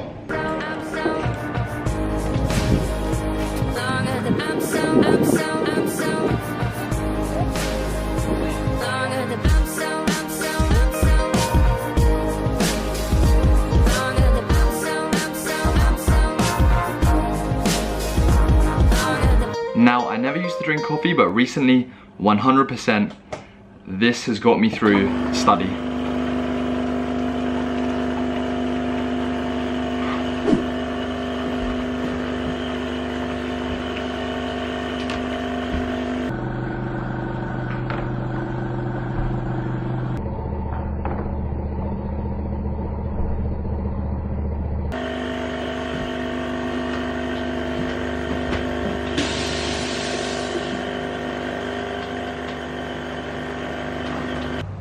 Let's go!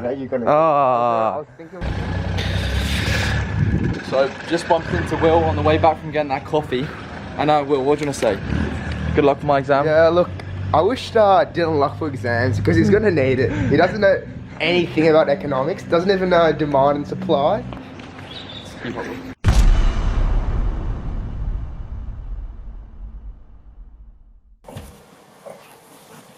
you have any idea how to put on boots?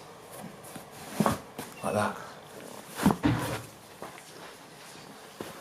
So my exam earlier on went well. I think I done quite good in it, but right now, as you guys have seen before, Jackson over here is also one of these study abroad people here at USYD, and after term ends, which is in about 3 weeks, we're heading to New Zealand with another fellow study abroad student, Kai. So I was just going to give you a heads up to say be ready for them vlogs. So are they going to be wild, Jackson? Gonna be crazy. Gonna be crazy, absolutely crazy. Let me tell you a funny story. So I was in this exam, the micro exam earlier on, and I get to go in a room with smaller, less amount of people. So I was just working away in this room, and you know, I'm trying to concentrate, really trying to concentrate and think, and I just get this really strong smell of bread, and I'm like, what the fuck? Why is this smelling of bread? So eventually, after this smell just lingers for about 20 minutes, I turn around. One of the girls is eating about 4 sandwiches at the desk. 4 sandwiches? Bro, she had like 4 sandwiches, no lie. Like bananas or sweets, I kind of get. It's like a packed lunch. She had like a packed lunch. But yeah, that's the most interesting thing that happened in the exam. There's a few multiple choice questions and a few long answer questions. I reckon I got like 80%, but that would translate to like a UK 70%. But now I need to continue booking the trip to New Zealand with Jackson, so, you know, I hope you enjoyed today's video, guys, where I showed you the build up to the exam, the last 20 minutes before the exam. So yeah, obviously I can't take my camera to the exam with me, so that's been the last 20 minutes before my exam. The local charity shop's reselling Sydney merch. $8. Rip. I'm gonna get this as a room decoration for next year. Or not. Yeah? I'm colorblind, man. Why are you asking me what for colour this? does this look like? It's pink, man. I also have no sense of style, so like, don't ask me. Oh, you're gonna need cufflinks if you own this. I will need cufflinks. Good point. Nice end of exam treat. Wait. Hold on. Hold this. Nah, actually, I don't want this. I reckon this would look quite nice in a room. Wow. That is a big flex. So going after exam treat, let me saw this baby.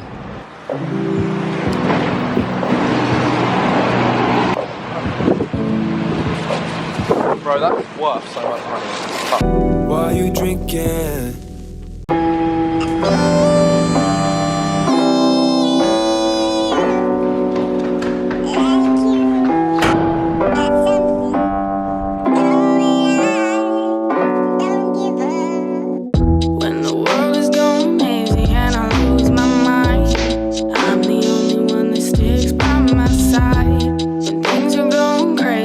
Shit ain't right. Baby, I'm my own ride or die. Do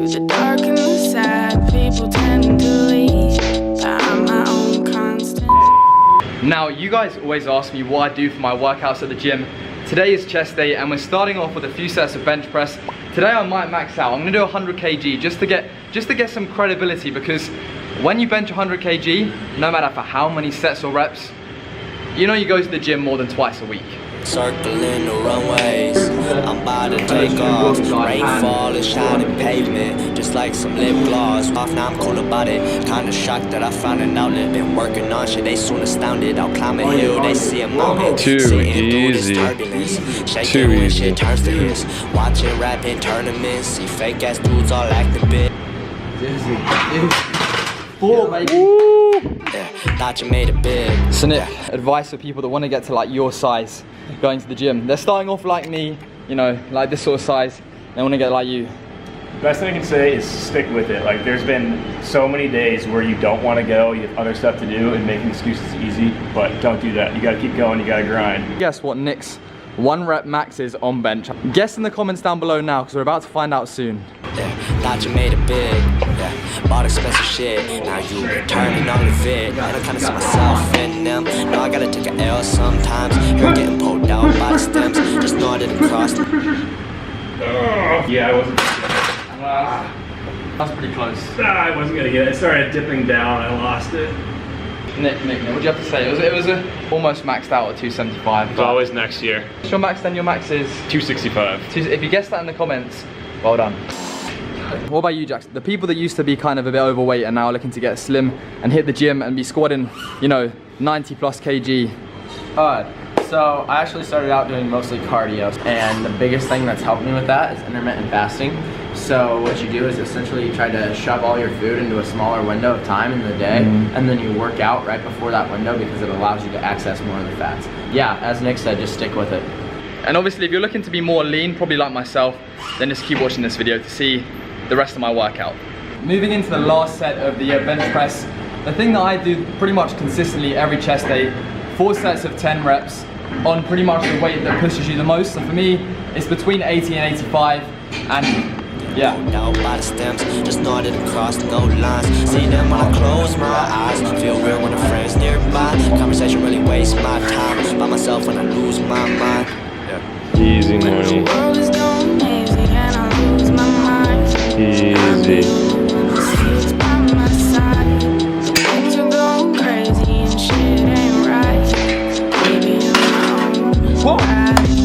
So the next part of the workout that I do straight off the bench is dips. I'm a big advocate of like the body weight stuff, just because I think it's the most useful thing to be able to do is pull-ups and dips.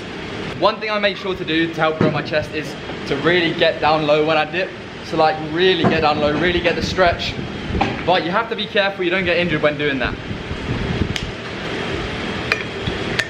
How long have you been going to the gym for? Let's see. Be about 16 weeks now? 16 weeks. Benching above 60, squatting above 90. That's all it takes. 16 weeks of dedication, like hard dedication to the gym. And you could be the same.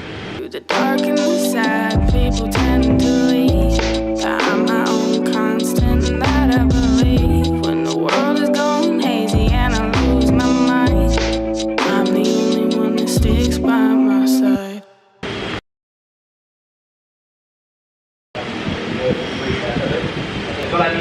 Can I do 1 finger pull-ups? Surprisingly, I actually can. So let's go check them out. 2,000 miles until my destination. Oh God. The screen in front of me displaying all these constellations. I'm on a new vibration. Now, after the 4 sets of dips, I'm moving on to some cable push downs with whatever this is, the V-shaped equipment tool. And this is probably the last exercise that I would do normally, and obviously the more you push yourself, the more exercises you do, the more results you'll get. But if you're going to the gym, you at least want to do these three things. And normally during study periods, this is the core stuff that I'll do at the gym. Now, once again, I'm doing 4 sets of 10 at a weight that I will struggle with. That's kind of my general philosophy. Every now and then I do strength days, and it's kind of more just like push. Now, obviously, I'm not big, so I can't give you too much advice and everything, but you guys are just curious. You wanted to know this, so I'm bringing it to you. Motivated from these sights, somehow it's correlated. It's all all cooperation. Yeah. Trying to balance all of these hating faces and face the fact that I haven't made it. Yeah. Cop the latest gear while I ignore the basics, and when the morning comes, man, I just fucking hate it. Kai's also coming to New Zealand with us, so you excited for the New Zealand vlogs? I'm so hyped. He's also coming on the trip with us. I'm not ready for this. Yeah, legit, not ready for it. Jackson, go and get it. Looming, lines zooming, moving while that bass booming. Fear be the nuisance that's choking me more than nuisance. Sense of direction, the way it. Damn! Let's go, son. Let's go. Push. Easy. Hey. Oh, fuck. Okay, this is. Why are you making me walk backwards? I'm gonna put my ribs right into that side. When you walk into the dip machine trying to film my video. Thank you for that, thank you.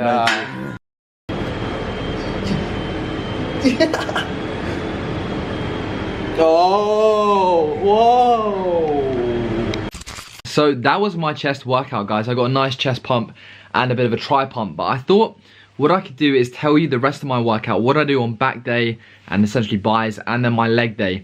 So I roughly go to the gym probably about 3 times a week when I do athletics, or more if not. But obviously during exam time, there's generally not much time. You don't have a lot of time. You want to be revising a lot. You want to be spending less time in the gym, and you know, just so you don't feel guilty. So the exercises I do are very time efficient. So I'm gonna explain to you what I do for back day and leg day, just in case you ever wanted to start gym or anything like that. I mean, these are very basic exercises. So if you're into your gym, then you'll probably know more than me. But for back day, pretty much wide grip pull-ups, really squeeze the back, 4 sets of 10. And then we go onto the pull down, the lat pull down, wide grip bar, pull down once again, similar motion to the pull-ups. And then I move on to, on the pull down machine, a close grip pull down. And that's all 4 sets of 10 on each exercise. Or depending on how much time I have, some bicep curls afterwards. However, in like an ideal world, I would do some other stuff for back. But that's generally my workout. Abs, shoulder shrugs, and cardio, I've left out of this video, but I do them all the time. And then for leg day, the main components I just squat 4 sets of 10 on the weight that kind of pushes me the most, the weight that I'm kind of maxed at. 10 lunges on each leg, so 20 in total, and 4 sets of that on a weight that will push you as well. And that is probably a prime example of a good keep fit exam time routine, where realistically it doesn't take up too much time. If you really push yourself, you could have it done within an hour easily. Like, I don't normally spend, an hour is my prime time I spend in the gym, where I have friends who would spend happily 2 hours, or if you're looking to really get big, at least an hour and a half. If you're going to fit in a quick session before revision or after revision and it's late, there are probably some good exercises to do. I hope you have enjoyed today's video. I'm currently in New Zealand, hence the this setup. We're traveling around New Zealand, and I've got some very good vlogs coming soon, basically. So make sure you keep an eye out for these vlogs.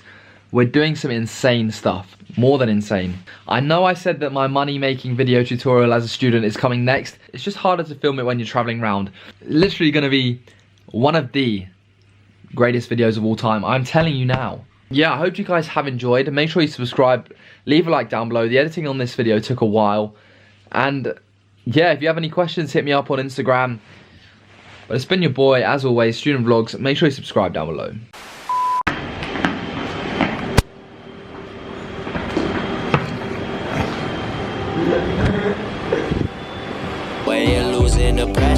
Welcome back to another video on my channel, guys. Now today is the start of the New Zealand series. Now pretty much I'm going to be going around New Zealand with my friends, and I'm going to be bringing you along for the adventures. Now straight up you can see that this hairstyle is just not gonna help me in any way whatsoever, is it, Jackson?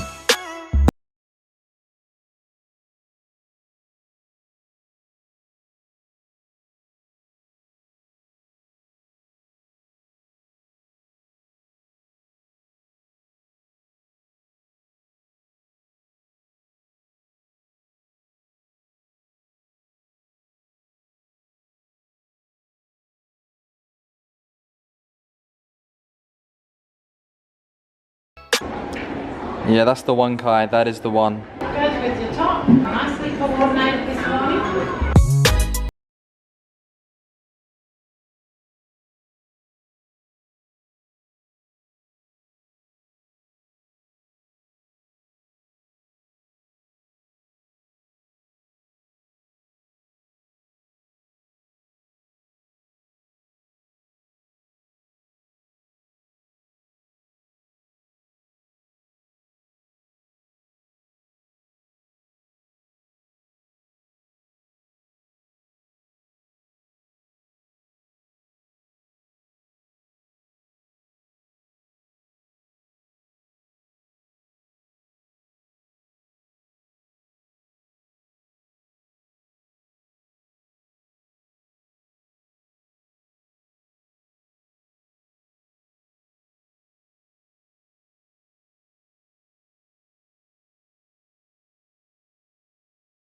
We've arrived in Auckland, New Zealand.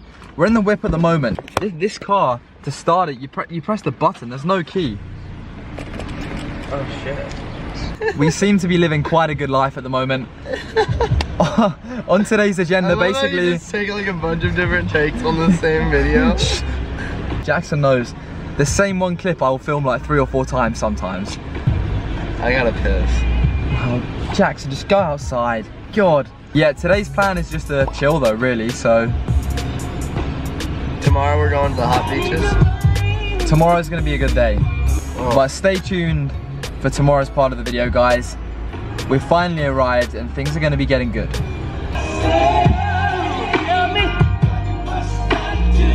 We've just arrived at the first B&B where we're staying tonight. It seems like a pretty nice place, reminds me of home. Tell us how cheap it actually was to stay here. $27 for the night. $9 each to stay here. Like, I'm telling you guys, go exploring. No accidents. First time driving in about 6 months. Hadn't driven on the highway or motorway before, I actually hadn't, but it was all good. Drove into the wrong driveway, and then I ended up turning around, but the woman came out and, I don't know, she was like, didn't say anything, but staring, and yeah. That's pretty much the only drama. You have an alarm clock? Yeah. You don't use your phone? I thought alarm clocks died many years ago, Kai. I don't know. Give it 2 months into the semester and my phone no longer wakes me up. I learned how to turn it off in my sleep. I should do that. That's impressive.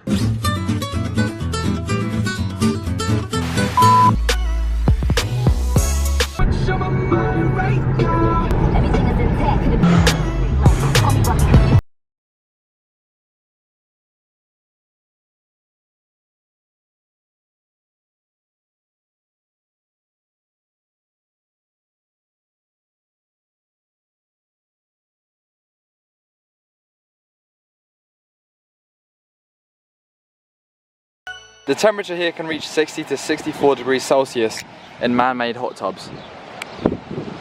Right now we're at the hot water beach and yeah, it's pretty cold.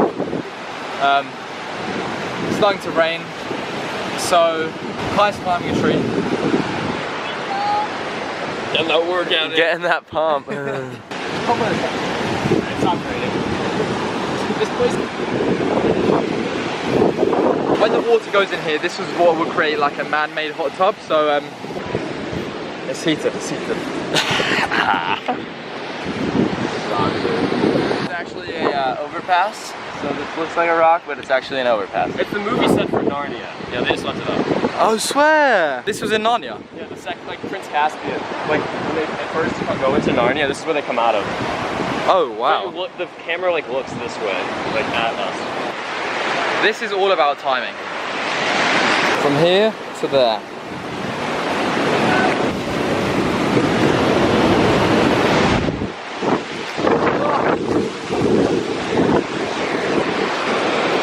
Hey. So this right here is a washed up jellyfish.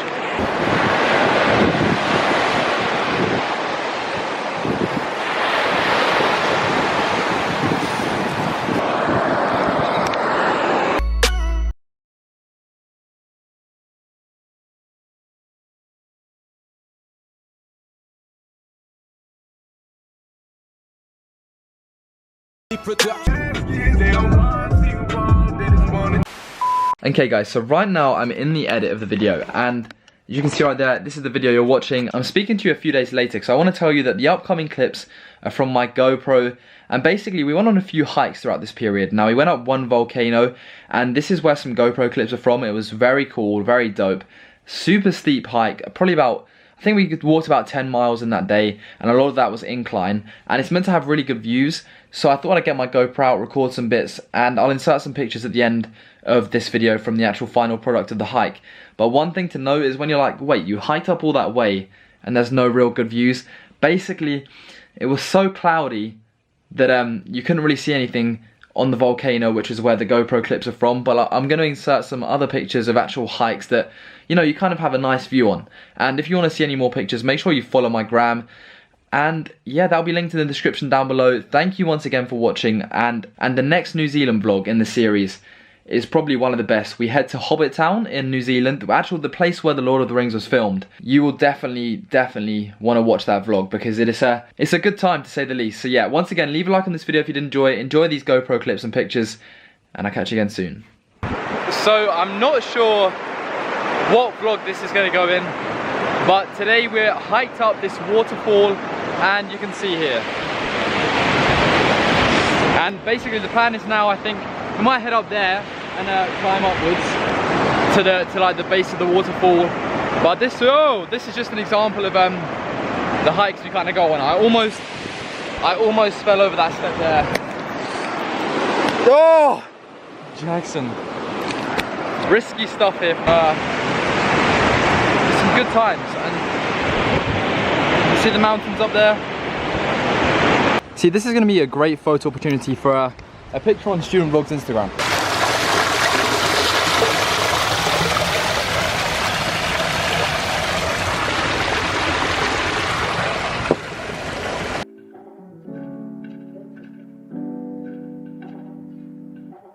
Pull the key out the ignition, run your mouth but I never listen. You hold me back, will never last, keep talking all your shit. Wondering how all this started, you left me broken hearted. You flip my words, yeah this love hurts, keep talking all your shit. Oh, keep talking all your shit, baby. Your words, they're driving me crazy. Keep talking all your shit, baby.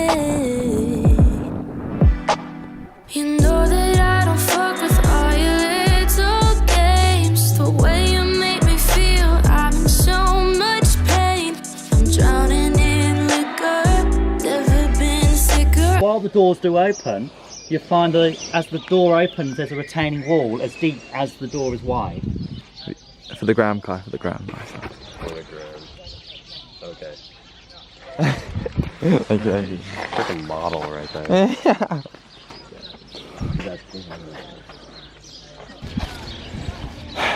You impressed, Kai? Absolutely. It's pretty cool. You impressed, Jackson? No. Yeah. Yeah. Mozart. Big. Yeah. What? Basically, right now I'm gonna go prank them. I think that's the most insane experience of my life so far. So this is Bilbo Baggins' house.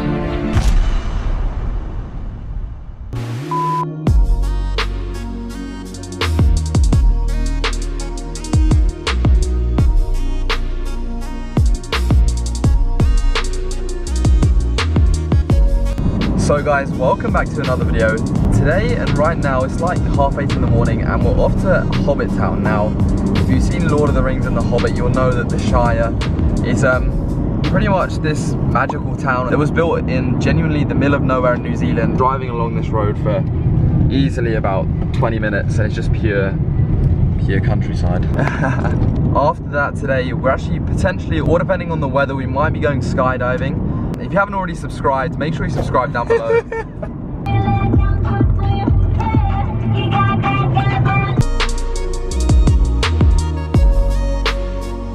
Yeah, so we've actually been stuck in some really bad traffic at the moment, and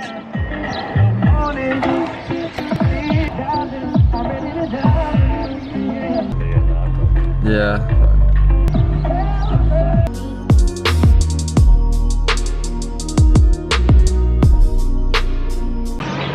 We're on the 9 o'clock tour. Oh, thank you. Straight to the back of the bus, like the school days. Cool kids at the back. Where's the main bit? Yeah, so like the very beginning of the scene when like Gandalf is pulling into HOBBITON, he passes right through here. And that's that's what this area called Gandalf's Cutting. And folks, if you've brought your costumes with you, now's the time. Come on. Because people come here dressed up like Gandalf.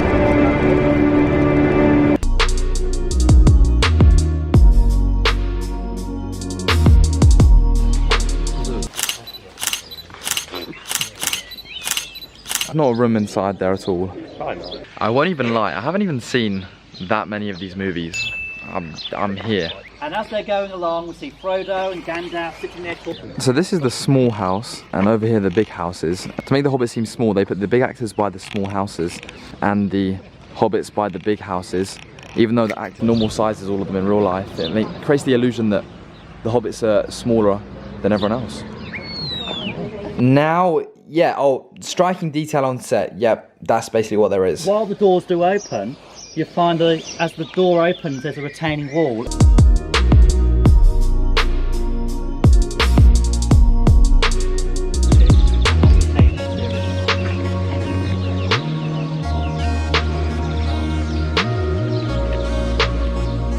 For the gram, Kai, for the gram. Nice. For the gram. Okay.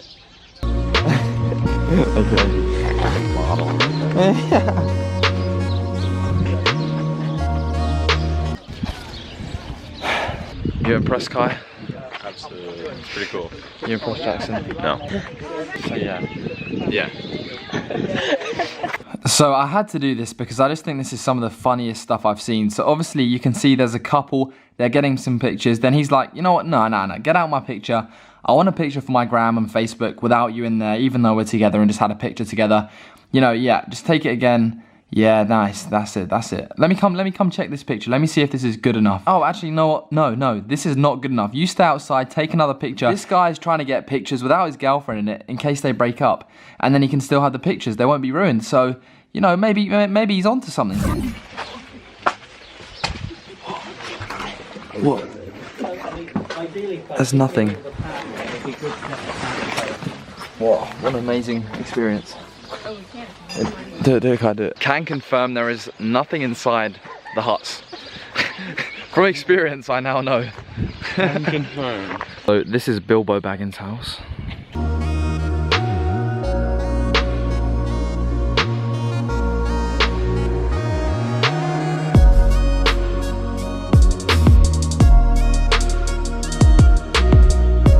HOBBITON completed it, mate. Is that the way to the car park?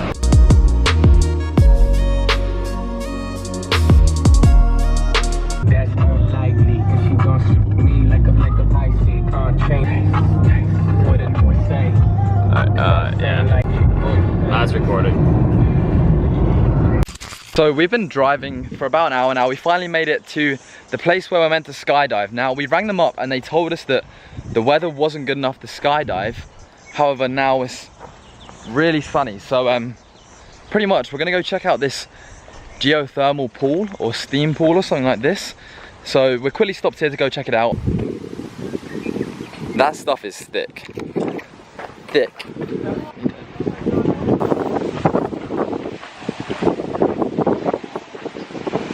Oh, just hella egg. Whoa. And if I get splashed, I'll probably burn, but oh, it's like some eggy water right now. Bruh. It's crazy. So the other boys thought that they would get in trouble if they came in, so they didn't. And basically right now I'm gonna go prank them.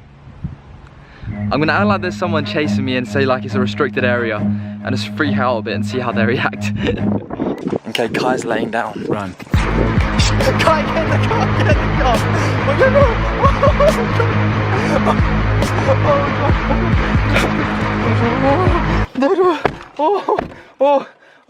Let's go. Jokes. Yeah. Dude, I'm not talking to my mom right now. Yep, so I think it's pretty clear to see why I'm not a prank channel. And after this, we also went skydiving. And just wait to hear our take on this. Me and the boys literally just skydived. What an experience. If you have never skydriven before, then you have to make sure that you go and skydive, because that was the most insane experience of my life.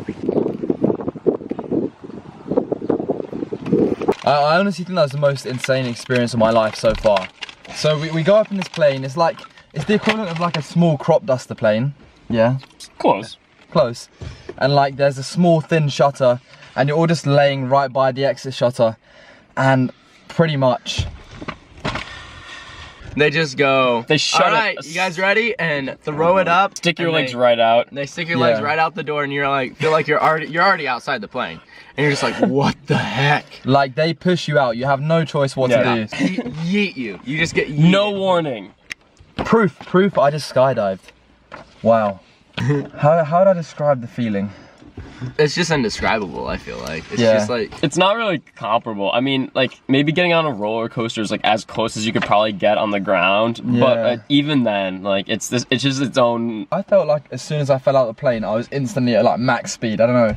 Like in free fall, I didn't really, it was hard to notice. The it. first, Like, yeah. 6 seconds, it only takes like 6 seconds to get to, or Yeah. 10 seconds or something like that to get to terminal velocity. And then that's like when you're still adjusting and just trying to, like, getting over the fact that you're free falling from 12,000 feet up. But like, we were looking over Lake Taupo. He's doing such an American accent. Lake Taupo. we was looking over the lake, yeah. The big lake. And it was just insane. I think it's the largest lake in the southern hemisphere. Yeah, no, that's true. That's true. Yeah.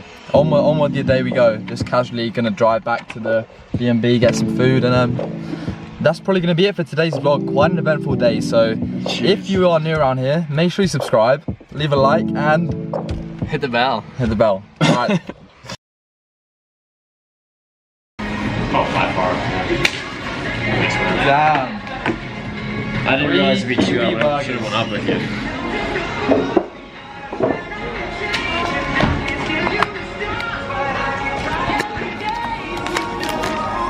Like English country. Pretty much. I mean, I think there's not a...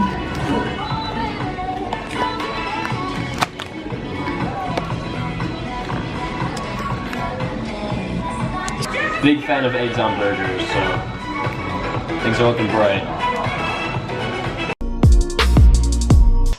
Why you drinking? Final exam, and I should have probably done a bit better.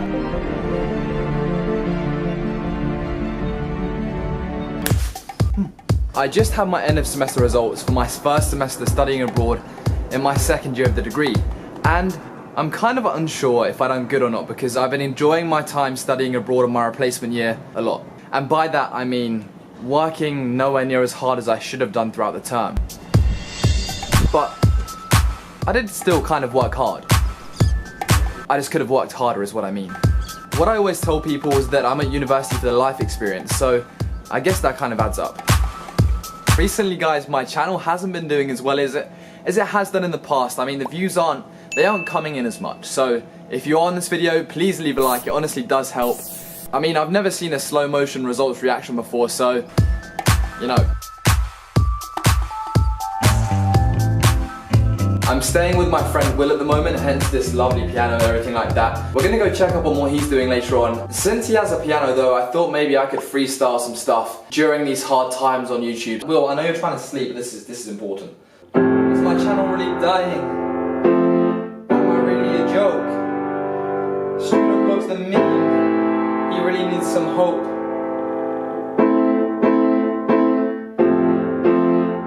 That's actually sad. The truth hurts too much. Let's just get on with my results. God, that was tough. Alright, let's go.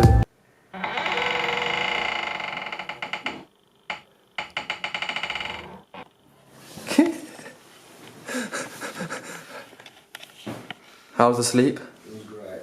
Did you hear me? Yeah, I did. You get back to bed. See you in a bit, Will. Yeah. So, turns out he was awake for the whole thing. I'm not going to say what Will said about my singing, but, you know, it wasn't good. I will. Come in. He's coming in. My name's Shadow. I will. What are you having for dinner today? Cooking rice. We're cooking white rice. We're cooking rice. That's going to be in an upcoming video as well. The cheap $1 meal for students is going to be coming very soon, but yeah. So the reason in this upcoming video I'm in the car is that basically I was on a road trip in New Zealand, just seeing the vlogs that have been released now, and I just pretty much hotspotted my laptop from my phone to open my results. Somebody told me that results for one of my modules had come out. So I was like, damn, I gotta check this right now. And when I open it, you can actually see all 4 of my grades. So I was like, quite shocked, quite surprised to see them all. But check it out. Yeah, roll the clip. What did you say? I'm Mr. A.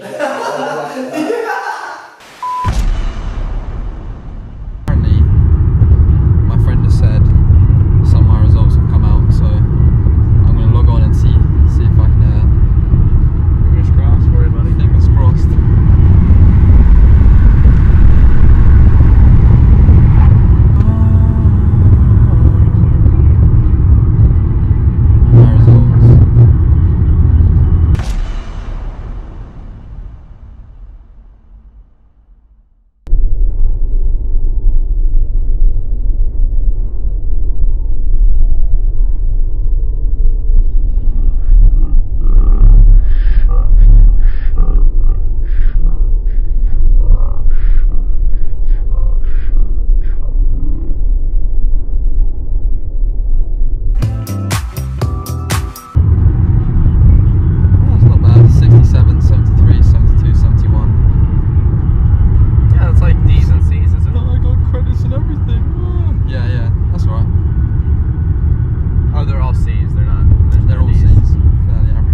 Good, good. Cut 54.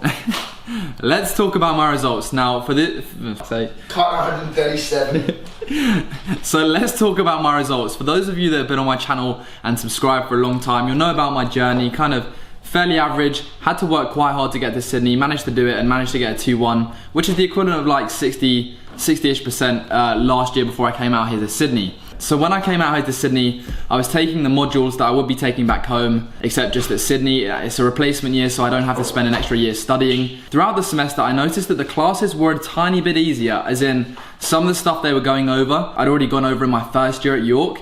Now, I'm not sure whether York was doing the same thing or not, but obviously I kind of had a bit of an advantage, I thought, because I'd done it before. And when it came to these exams, I was feeling and hopeful to do quite well. Throughout the year, unlike at York, we actually have quizzes and that sort of thing that count towards your final degree grade, even tutorial marks, which mean if you participate and turn up to tutorials and seminars, you get like a mark, which helps with your final grade for that module. A lot of these subjects, I already had like 30% of the module at grade 80%. So I was doing quite well in that sense. So when my results came back and I got basically, let's just call it 70s for everything, I was a bit like, oh damn, like I must have got low 60s, high 50s in these exams to have got these grades after having quizzes and previous mid-sems that count towards the module grade, the final module grade. I think the reason why I wasn't like, wow, they're good or they're bad is because I was expecting to do a slightly bit better in microeconomics. As I was processing it, I realized that I got quite average marks in my final exam and I should have probably done a bit better. So I was a bit quiet, a bit like, But having said that, if I'd have got one distinction, which is 75% and above in Sydney terms, I would have been a lot happier. And obviously when you do translate my grades back to York terms, it's still in the very good bracket. So I can't complain too much. Overall a good semester, pretty good grades, a 2-1. So yeah, I mean, yeah, I can't really complain, to be honest. Overall, I thought I'd done a bit better in the final. What I'm saying is I should have done better in my final exam and I didn't because I was a bit lazy. But yeah, I don't know why. I just. Because you're well shot. Oh, Will. Yes. Don't talk to me about my grades when you got 50% and everything. Yeah. But yeah, thank you guys for watching. Make sure if you are new around here, you subscribe down below. I'm fairly happy with them results. My reaction probably didn't look as happy as I was, just considering the factors that I told you about. Will, what do you have to say? If you fail, it's feedback. Keep on going. He failed one of the modules last sem. Whoa, okay. He failed the first gym module. Whoa, bro, it's hard. It was a hard subject. It was like introduction to accounting. Okay, you can't. Also, there's a McDonald's secret menu video coming very soon. Peace.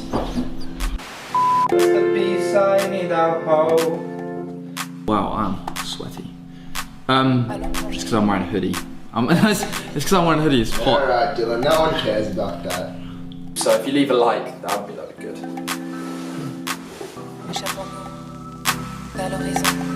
White.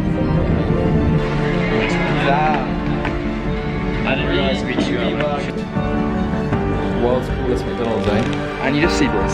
Somebody's just engraved. We just done a 10-mile hike and it was tiring. It was very tiring. But right now we're off to go get some food. We're gonna try McDonald's secret menu. Now, for those of you that don't know, McDonald's has like a secret menu that is basically dependent on what country you're in. So there'll be some stuff in like New Zealand, which is where we are now, that I can't get back home in the UK. And today we're trying it out.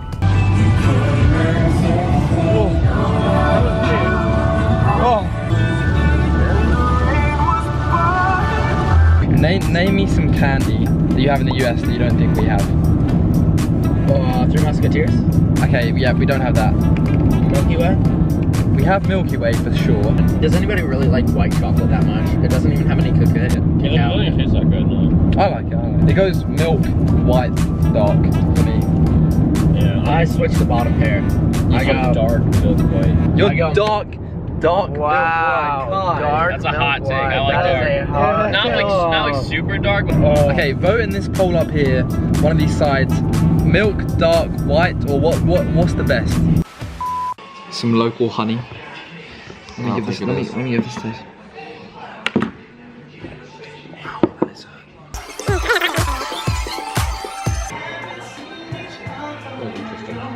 That was a free honey tasting. Good. So if you know about this van, then you just know.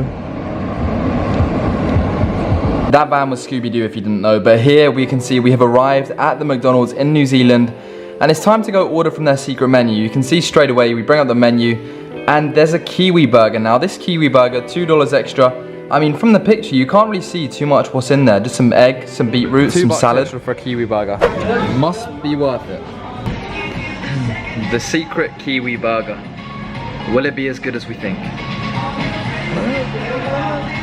Time of my life. Oh, by far. Damn. I didn't realize it'd be 2 hours. I should have went up with you.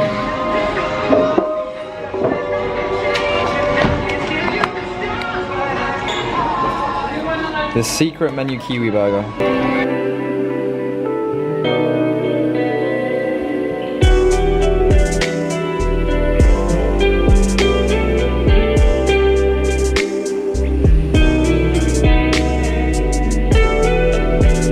What do you reckon, Kai? Looks good? We'll see. Big fan of eggs on burgers, so things are looking bright. Good stuff. Good stuff.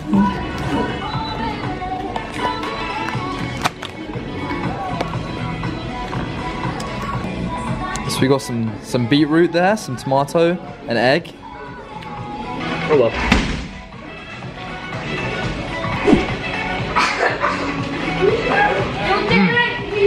The egg in this is great.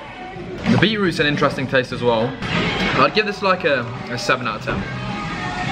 7. So a few days later on, after the Kiwi burger, I found myself back at McDonald's again. Now in New Zealand and Australia, McFlurries are like $4.65. The UK and the US where they're like £1. So I got this ice cream instead, which they don't have in the UK. So take a look at this. It's a new day and pretty much McDonald's also do these choc-topped ice creams now. We do not have these in the UK.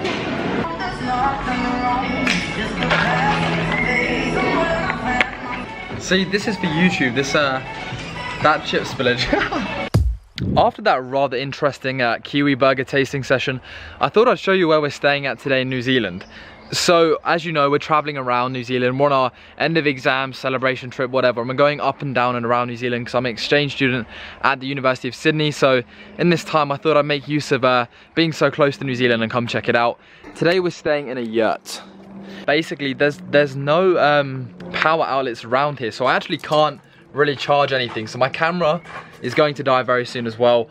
But that's just life. So, you can see here, pretty much a very nice outdoor sort of hippie vibe. There's a random oven there. This almost definitely 100% does not work. And then inside, this is the tent we're working with. And there's Jackson there playing some games. There's a few other things from McDonald's that is specifically around New Zealand and Australia that I want to bring to you guys. Got a few more dope things coming up. We're traveling around some glaciers. We're hiking up some glaciers. And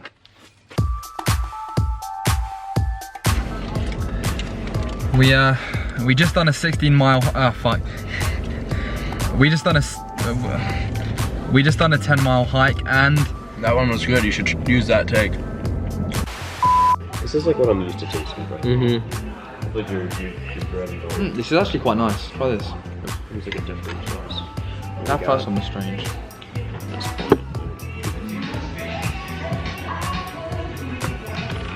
That's pretty good.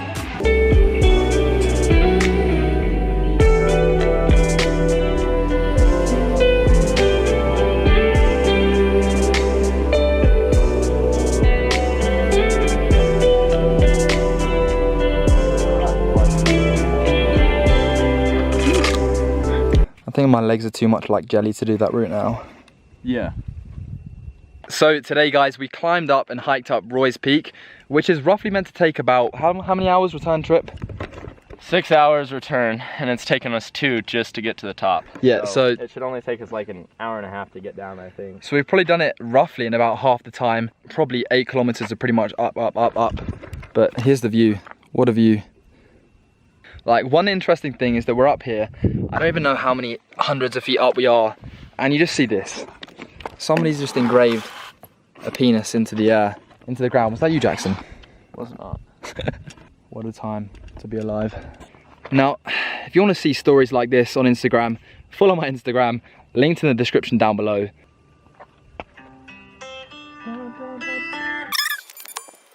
I'm falling to myself. Safety. I'll never leave the ground. This is so surreal. We're just at the top of this mountain. Okay, maybe we should go before we get dehydrated and run out of water.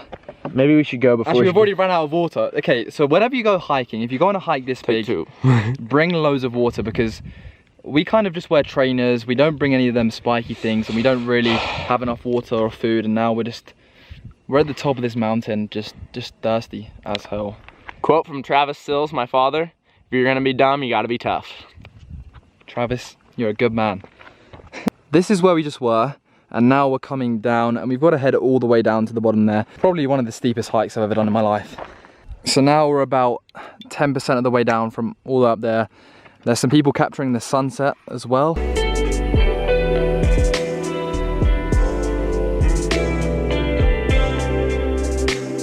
Coke and ice cream. All I want right now is just a cold Coke with that, like, that coldness going down the side of the freezing cold can and ice. And good day. Good luck. Thank you. Hope the sunset's nice. Our original plan was to go and get the sunset like these guys, but then we came up too quick, so we realized another day we can do that when we're like 40 like them. So this is where we just were. That is where we were. We are now down here and we are chilling with our friends. Roy's Peak hike, we just completed it in about 4 and a bit hours. If you're ever in New Zealand, just do this one. Make sure, yeah, send it. Just send it. All right, subscribe. Rip.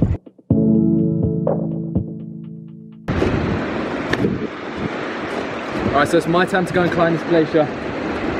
Hopefully it goes well.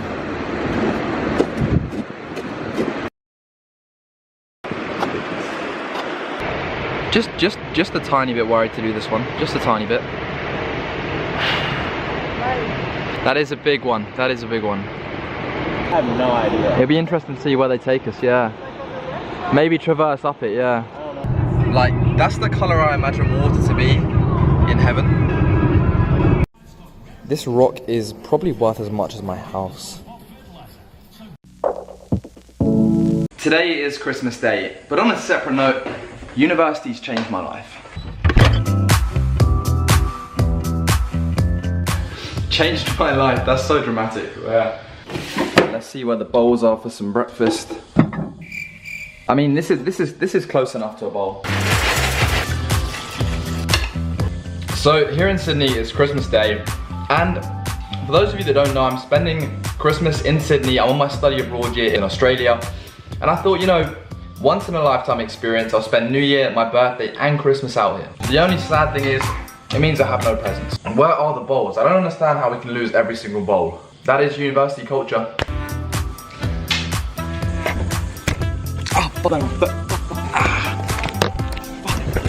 Everything is so hot. Physics. Good old days. That is what I was gonna say. So today's video is in the old style student vlogs. Like, you know the style that I used to get lots of views with last year? So if you could drop a like, guys.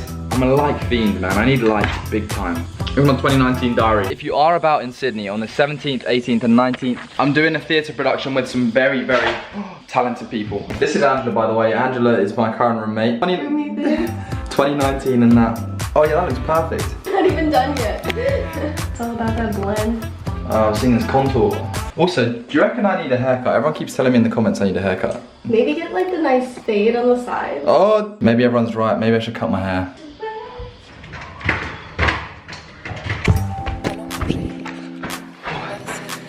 If I ever stop uploading videos, just assume I fell down that ladder. And one of my friends in the group chat says, boys, I'm screwed, as in, my sister knows me for who I am. My results video ended up with 500 likes. I said if I got 200 likes, I would do a part 2 to the song. If this gets 500 likes, I'll make a full-on music video. Mark my words. Okay, we're heading to Rooftop Barbecue now. Then we're hitting up the beach. Let's give Taxi Man a wave. University was genuinely the best decision of my life. I mean, when else am I gonna get to spend Christmas, New Year's and birthday with friends on a beach having a barbecue overlooking Sydney? Like, without coming to university, none of this would have been possible. Be friendly, guys, be friendly. Merry Christmas. I'll bet you $5 there'll be boys drinking Coronas at this barbecue. It's just the hair, I'm growing it out. Embrace the change, guys. Let me know in the comments down below if you think I should get a trim, but if I wasn't at college, this building is where I would be staying. You gonna take the tag off or not? It's just fashion, bro, it's just fashion. So this is Miri, she's our director of the play. If you're in Sydney, should they come along? Yes, definitely, they should. Adam, my bro, you're in the vlog. How's it going? I'm loving the beard, Merry Christmas. Yeah.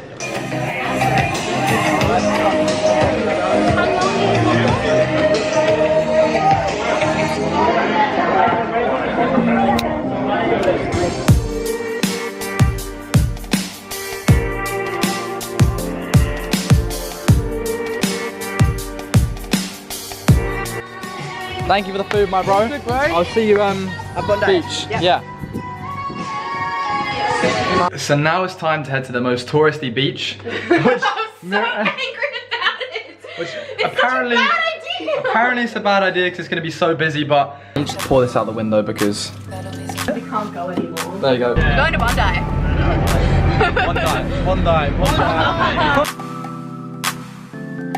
Look how busy this is. Whoa, that's the busiest beach I've ever seen in my life. Yeah, so the beach seems quite empty today, which is good. This is a good Christmas on the beach. In the spirit of Santa. What have we been up to, bro? We've just been... You filming? Yeah, I'm actually filming. Well, we had an Australian barbecue in QMB. That's true.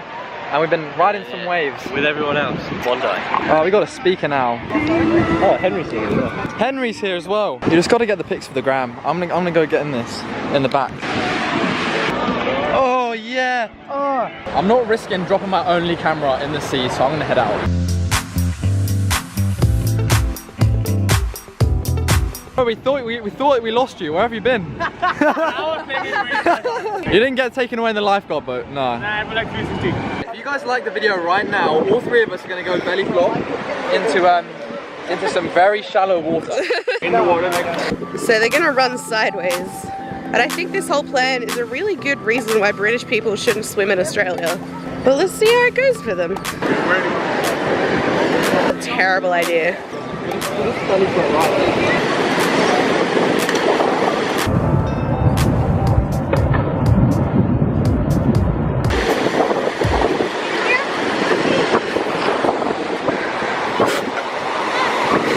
Good job, Dylan.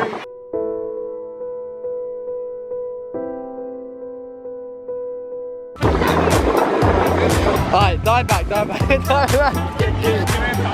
Yeah, okay. 3, 2, 1.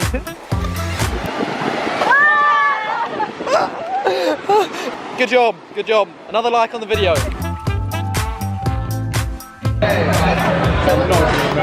What? I've never done this. Can you eat wax? Yep. I can eat everything. But in India, I have to just maintain some. Should I just put my noodles in? Go for it. This one. Do I drop? It's not boiling yet. Not ready yet. What's up? Having some Chinese.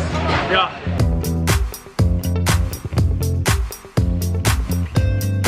Thinking about it, I guess university really has changed my life forever. And it takes a lot for something to have that impact on your life. Who knows what would happen if I went to an apprenticeship? Maybe I'd be right here making the same video. Who knows if I'd have went straight into full-time work, if I'd be doing the same sort of things I'm doing now. Highly unlikely, especially given I'm studying abroad. But who knows? Maybe they both change lives, but I can certainly say that university has changed my life. In other news, it is Boxing Day and I picked up this shirt for $5 and it says London's Calling, and this, but yeah. Now, you're obviously on this video to find out how university has personally changed my life. And you know, it might be that you're deciding whether you should go to university or go straight into work, or you just kind of want to know an experience you never had, or you want to learn about my experience. I honestly feel like I will never be the same person after university, and each year that goes on, I learned something more about myself. Now, it's not just because I'm studying abroad. You also learn a lot of skills back home. How am I a different person since I've started studying at university? And there's just so many ways I've changed. And I think one of the biggest things right now, and it's something that I'll be making a video on very soon, is that coming to university has helped me realize my true career goals. It's helped me realize what I truly want to achieve and what I truly care about in terms of my future life and aspirations and everything like that. Now, I am going to be bringing out a separate video on that, saying like why 2018 was just key to my career, but that's the first thing in how university has changed my life. If I was rushed into a job or I decided to take a job, who knows if I would have had the same reaction, and I don't know if I would have done, to be honest. I've made countless friends, and I think the biggest thing overall about university is the amount of opportunities I've had. Yes, I've got a bit of a bad throat today. Once again, they don't just come to you, you have to go looking for them, you have to ask around, you have to get involved, put yourself out there, like having a sports team to play for every week, building friendships like that, getting involved in like film and TV has been so key for me. It started off back at home at university, where I started doing some student films towards the end of the year. And then I come out here and I join in the drama society. The college I'm staying at right now is amazing. I've had talks from somebody so high up in the main court in Australia. I've had talks from the heads of Goldman Sachs. Like, there's just so many things that have happened to me that have been amazing. And if I didn't go to university, I would have never had the opportunity to even have these things or experience these things. I've been traveling around New Zealand, I've been traveling around everywhere. And once again, although this doesn't directly stem from me going to university, without university, this stuff wouldn't have been possible, and that is why it's changed my life. I mean, am I the same person as I was before I started university? It's a good question. It is a good question, but I think you have to remember that everybody develops throughout the years of like 18, 19, 20, 21, 22.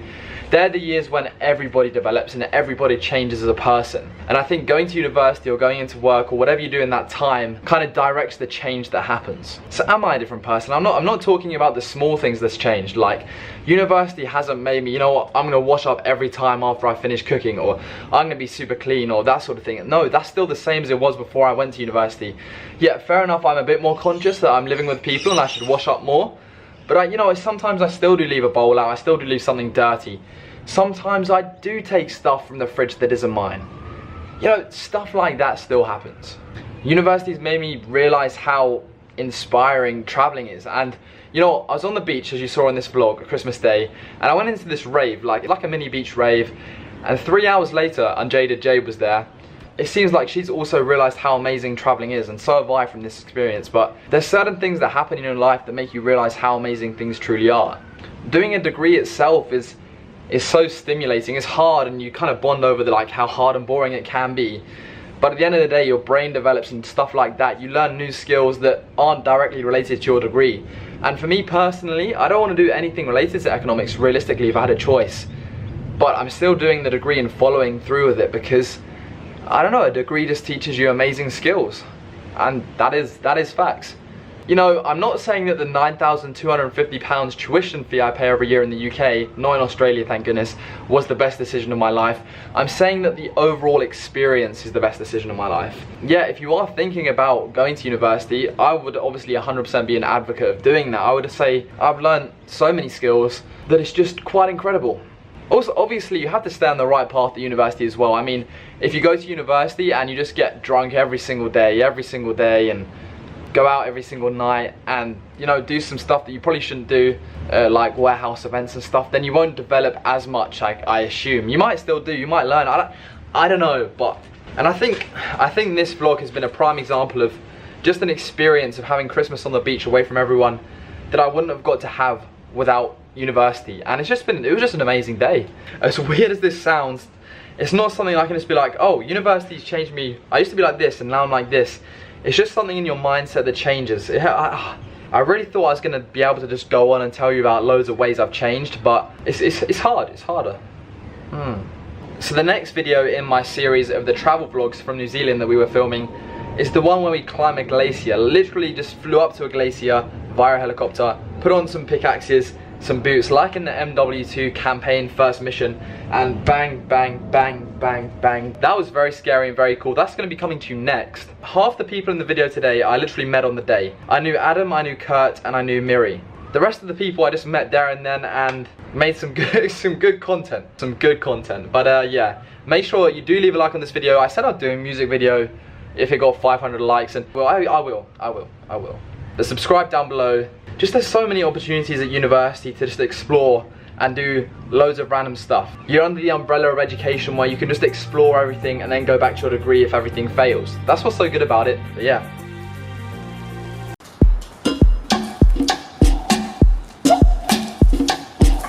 So today we're going to be checking out if you guys should go to the University of Sydney.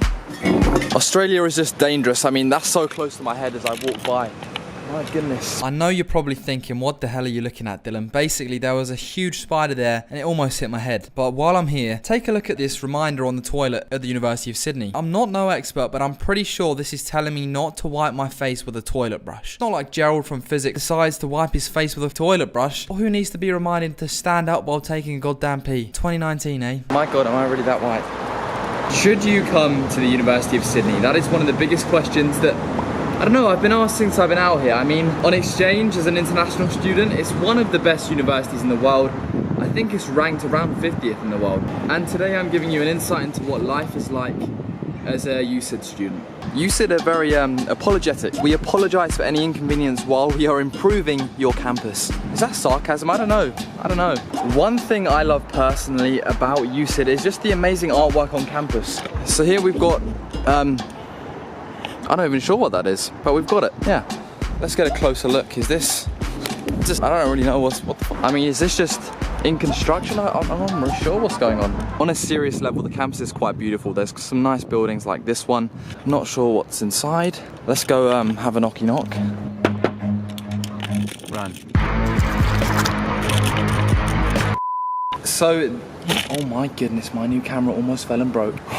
So this street here is probably the hub of USYD, and there's so many different subjects. Basically what I'm saying is I have lectures everywhere, not just in the economics building. Over there, pretty much everywhere. Down here, there's a coffee shop there which is fairly expensive. Sydney is very expensive. Look at this, I'm actually outraged. So this is $4.35 for a bottle of water. I would rather be dehydrated. How on earth can they charge $4 for a bottle of water?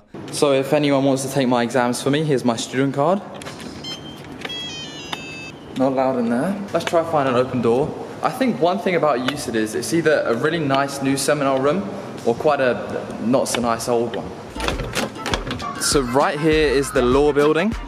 And as you can see, it's really nice and new. Campus artwork on USYD. This is a leg, Boots. I'm actually doing a theatre play at one of the theatres in Sydney. That is tonight. I performed yesterday. It went good. Oh, we're in. So right now we're heading down to the law library. Anyone can go to the law library. However, during exam time and close to exam time, you're gonna have to get here at around 8 AM, otherwise there's literally no seats. Like, I thought my university back home was bad for getting seats at the library. Here is even worse. So there's a lot of international students here, mainly from Asia. Their routine is just impeccable. They literally at the library 7 AM, it's pretty nuts. Right by the campus is Victoria Park, and it's got a lovely swimming pool and gym down there, open air, outdoor. Here's another on-campus coffee shop. It's closed, but is this what? Hello? That's full. $15 for a margarita pizza with a bit of buffalo. There's always loads of tourists at the USYD campus. And tell me what kind of... I mean, this lady's definitely doing an Instagram live stream right now about her taking pictures of her friend. Then before I knew it, I'd stumbled into a mother-daughter photo shoot on campus. Tourist game on lock, literally. Here's the School of Chemistry. Yeah, never been inside. And it's a Sunday, so it's locked. So when you spot it, let me know. So this is what is known as the quadrangle. Often if you come to USYD, this is where you'll sunbathe during the day. Yeah, I've shown you inside there before, and there's always weddings happening. Oh my goodness, what? Why is it? Oh, let's ask boss man. I'm inside. I mean, I'm sure I don't need to give you a tour of the libraries, but this is the law library, and the Fisher Library, which is the main library, is upstairs. They're linked. There's plenty of other libraries around campus. It's a huge library. Brooks, Bournemouth Wolves. So here's an open learning space. Lift. People that take the lift up one floor. So now we're on level 9. A nice open space to learn. So there's the sculptures that I was looking at earlier. And here's who realistically can do a lot of work on that desk? Apparently my card didn't work, so I'm not re-enrolled. and term starts in like 2 weeks. I actually need to get this going. Oh my goodness, I need to re-enroll everybody. I'd say this street is the main hub of Sydney University. There's always tents and like pop-up stalls and stuff like that around here. Some political people trying to get you to do some random stuff. There's a bridge, and on the other side of the bridge is like a subway, a tech lab, all that sort of stuff. But for now, as it's closed because it's Sunday, it will be more like this. The campus gets a solid 8 out of 10, I'd say. Down the road there is a tennis court, swimming pool, basketball courts, boxing, all that sort of stuff down there. And there's the local campus bar, which is pretty bad. Here is another gym for the USYD, and a climbing place, and a lovely football court. Sexy, that grass. Here's what the pals are up to back home, not much. Oh, the Subway King. Subway? Oh, Subway. The women's college is down there, there's Wesley, and up here is Paul's. Should you stay at college? I mean, pretty much, they're just the same as colleges back home. I mean, there's, yeah. By the way, I went to college back home in the UK. Getting a coffee for my, This is the only reason I came to college. Thank you guys for watching this far into the video. There are a few things that I want to mention about USYD that I haven't covered yet. So, college. I think college is great. Bonding, food, events, friends. Not yet. I just enjoy college personally. I feel like everyone knows each other. There's food provided, which is just what I'm after in life, really. Food. Just lots of cool stuff happens at college. I mean, it is expensive. Some other things I'd say about Sydney campus is that Sydney is amazing. However, compared to my university back home, it's a bit harder to like access things like music rooms. Like me and my boys, before we hit up the studio, made some tracks, just a bit of banter, a bit of fun. Here it's like, I've Googled and searched around. If I wanted to access the music rooms, it's like, I have no clue how. Harder to find stuff, I'd say, here at Sydney University, probably because the campus is so big and there's so many students.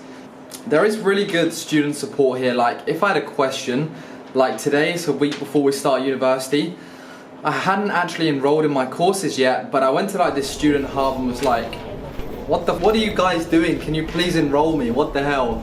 And then they was like, yeah, they sorted it out. And it's just pretty nice knowing that there's an actual place you can go to, instead of having to wait for somebody to reply to your emails, because they'll probably never reply, and when they do reply, they give you some really bad generic response, and you're like, what the f***, I just waited for like a week for this bad response, and it's still not sorted, and you're like, there's obviously societies for everything here at Sydney University. I think they're like the best in the world at Quidditch or some good stuff like that. Teaching. I find I have more seminars here than I did at home. Lectures are the same. Modules, yeah, it all seems all good. I don't know, here compared to they have some great modules for study abroad. I mean, you pretty much go to the zoo a few times, write a report, and then your class finishes halfway through the semester. Why not do that, I guess? I can't because I'm on a replacement year. Sports and university teams. The weird thing here is that anybody can play. There is teams for you to join as a university student. The club is called Sydney Uni Fitness, but because it's a club and not just a sole university team, anybody can play for anybody can join these teams, meaning like, although the team is called Sydney Uni Fitness, it's not a university team. Like, anyone can be part of this team. It's more of a club. Pretty strange. And literally there are thousands of exchange students coming here, probably. Like, Sydney University has to be one of the biggest exchange destinations in the world, and you can see why. Alright, real talk. Subscribe down. Selected me to the second part. Boy, then she must have really been on the fence, because with me, Banzai! Or maybe there was just more of a deep and emotional connection between us, and you were just a hookup. Yeah, that had to be it. Hey, screw you. Alright then, fine. Yeah, let's do it. Why are you drinking? About a week ago, I asked you guys to assume things about me. Now, it's a classic trend. This has been on YouTube for quite a while now, but I thought as there's quite a lot of new subscribers on the channel, I could help you guys get to know me, and I wanted to see the impression that you guys had of me from my videos. So I asked you guys on Instagram to assume things about me. Today I'm going to be reacting and answering these assumptions. Straight up, obviously, yeah, Trim, nah. New, oh, I live basically in an apartment now. We got one of the best rooms in the colleges. I'm living in the nicest room I'll probably have the next 10 years. So if you want to see a tour of this, then let me know. I'm gonna start off with the sensible questions and then move on to the ones which are pretty ridiculous, and I'm sure you can guess what they are. You guys. You are gonna leave finance and economics to do modeling, acting, and more creative activities. That's the dream. Tell me how to get an A in an economy lesson. I got a B, I can't tell you that. What job do you want to do? Other than a footballer, still on the cards, I'm sure of it, I want to be an actor. You are genuinely a good guy. Thanks. You are happy single. Yep, I guess. You're broke. I've got a few secret projects I've been working on. Right now, my bank is, it's not unhealthy, but it's not healthy. You eat way too many snack packs. Nah, they make me ill. You have a secret girlfriend. You can dance. I think you should tell me this. You regret going abroad. Nah, best decision of my life. Thoughts on Sydney living permanently? I don't think it's for me. I mean, I happily could, but I think London is it's just so much busier. I kind of like London. Clever, question mark. Me, not really. You get good grades, don't you? I get pretty average grades. They're all online, so you can check them out. You don't own an effing shirt. I do. You regret your choice of university degree. Now, I do not regret the choice of it that much because I feel like at the time, economics was 100% the best thing for me to do and the thing that I would be the most engaged with. It just turns out that I'm much more into the creative side of things, and if I didn't choose economics, I would never have the opportunities that I've had, i.e. coming to Sydney. You want to travel to the west coast of Australia? Perth? Maybe. I'm the cutest person you've met. Lol, jokes, you're amazing in every sport possible. I'm not that amazing, but you are the cutest. Do you think Aussies are more friendlier or more outgoing? I think they're a bit friendlier actually, yeah. It's more of an outdoor vibe, get to the beach, more like that sort of, you know, fitness vibe. And I think the outdoors obviously makes people more friendly and happier. Best places for students to visit when in Australia studying abroad: the Gold Coast and New Zealand. You are homesick when you first arrive in Sydney. Tiny bit maybe. You have a slow pint. This is how fast I down stuff. Danger can, or should I shotgun it? Alright. I've got work to do, I can't be doing this. Instead, I will show you how fast I can down these. They get a timers on. I've just challenged my flatmate Josh to see if he can beat me. Are you ready? Yeah, go on then.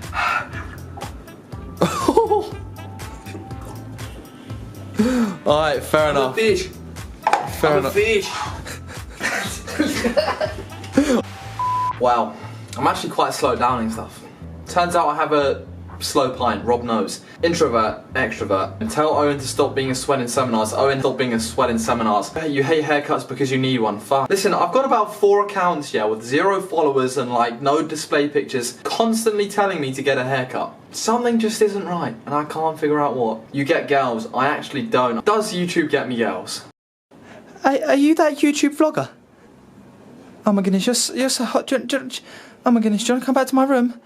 Just because I love YouTubers. Realistically, no girl thinks, I want to hook up with the boy who just made a video on YouTube saying 10 weird unexplainable things that university students do. I mean, you've shared a doner kebab with a homeless Australian man. I haven't yet. Have you ever been ragged/hazed at uni? Does ragged mean sex?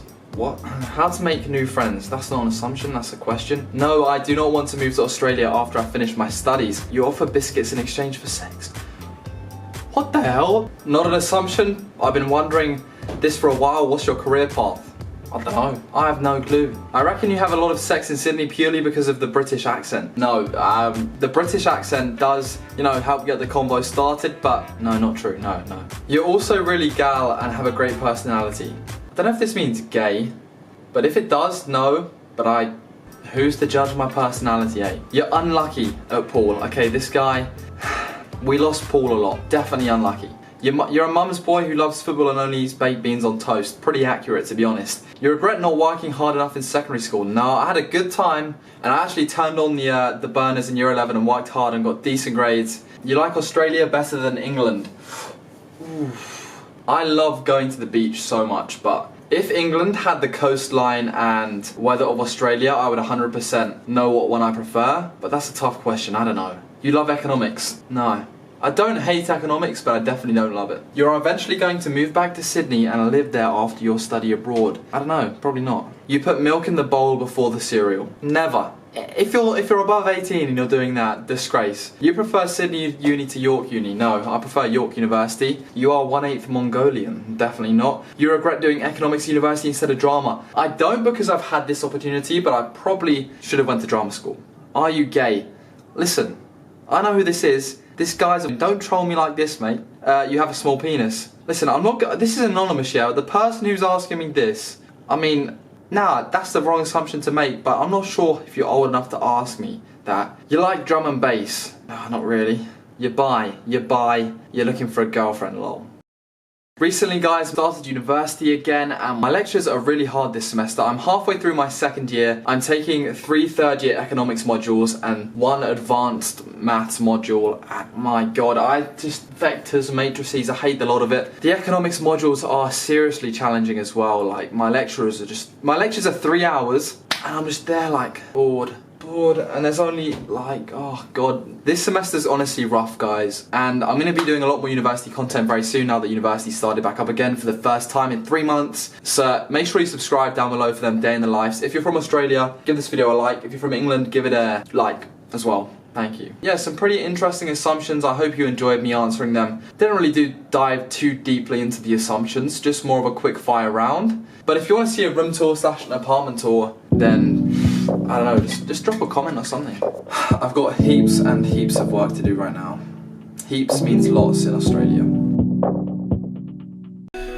Recently, I just haven't been feeling myself. It was like a part of me's gone missing and I couldn't figure out what it was. But then one day when the construction workers were outside, I saw my vlog camera and I realised I hadn't vlogged in over 2 months. My passion for vlogging was reignited. I finally felt like I had a purpose in life again, so I put together my vlog camera. I was ready to go out and film my first vlog in over 2 months. Dylan, man, you need a girlfriend. Jesus. To say that you're fine when you're not really fine.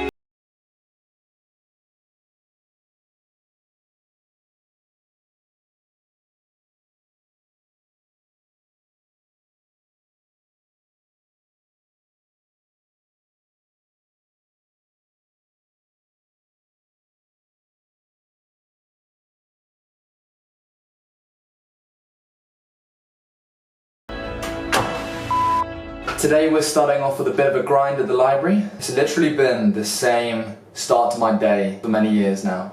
Alright guys, so there's a few things I need to update you with in regards to my degree.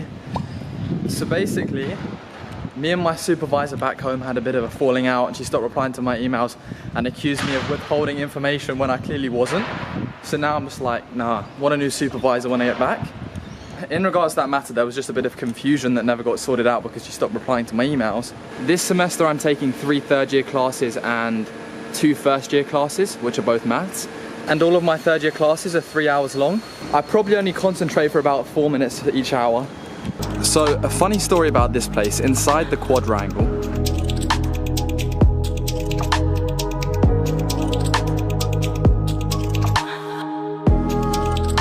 basically in this area there's always loads of tourists because the Chinese equivalent of TripAdvisor states that Harry Potter has filmed it, supposedly.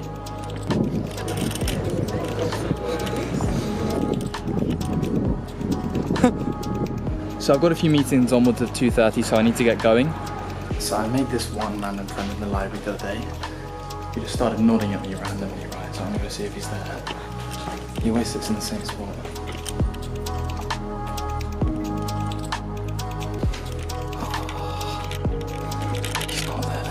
So the studying I was doing today was study for a maths assignment. Now this assignment is essentially like your C4 equivalent. I've done C4 and I've done maths back at York, but for some reason my supervisor said I should do this. Definitely not a waste of time, but anyway, yeah, the problems I had to do for this assignment was basically like C4. Checking out some grades, I got 80% in macroeconomics, which is pretty good. I'm really bad on this one. Yeah, I got 16 out of 30. That is not good. I also had a maths lecture to catch up on, and if you have ever been to a class with freshers as a second or third year or more, It is honestly the most painful thing I've ever been to. And wait to the end of this video to find out some other worse information.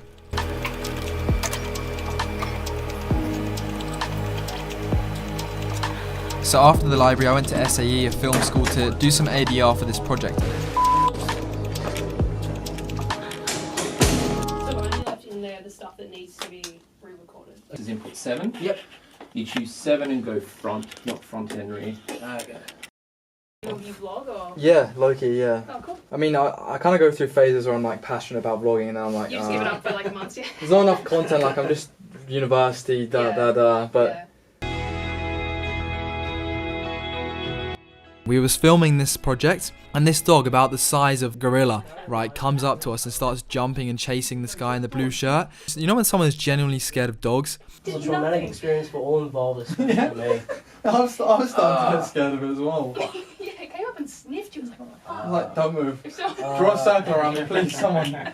Okay. Student vlog, sticky spitter, you better face it. Main cool vloggers look B-Tech basic. Like tuition fees, you know they hate it. Results they think, so let's get wasted. Chilling with my brothers and we chilling as a team. The result. You got a SoundCloud? No. No.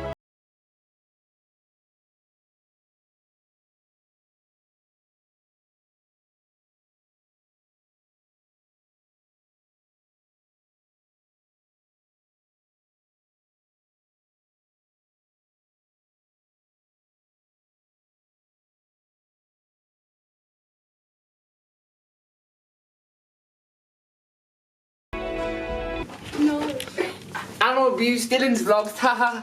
Oh shit!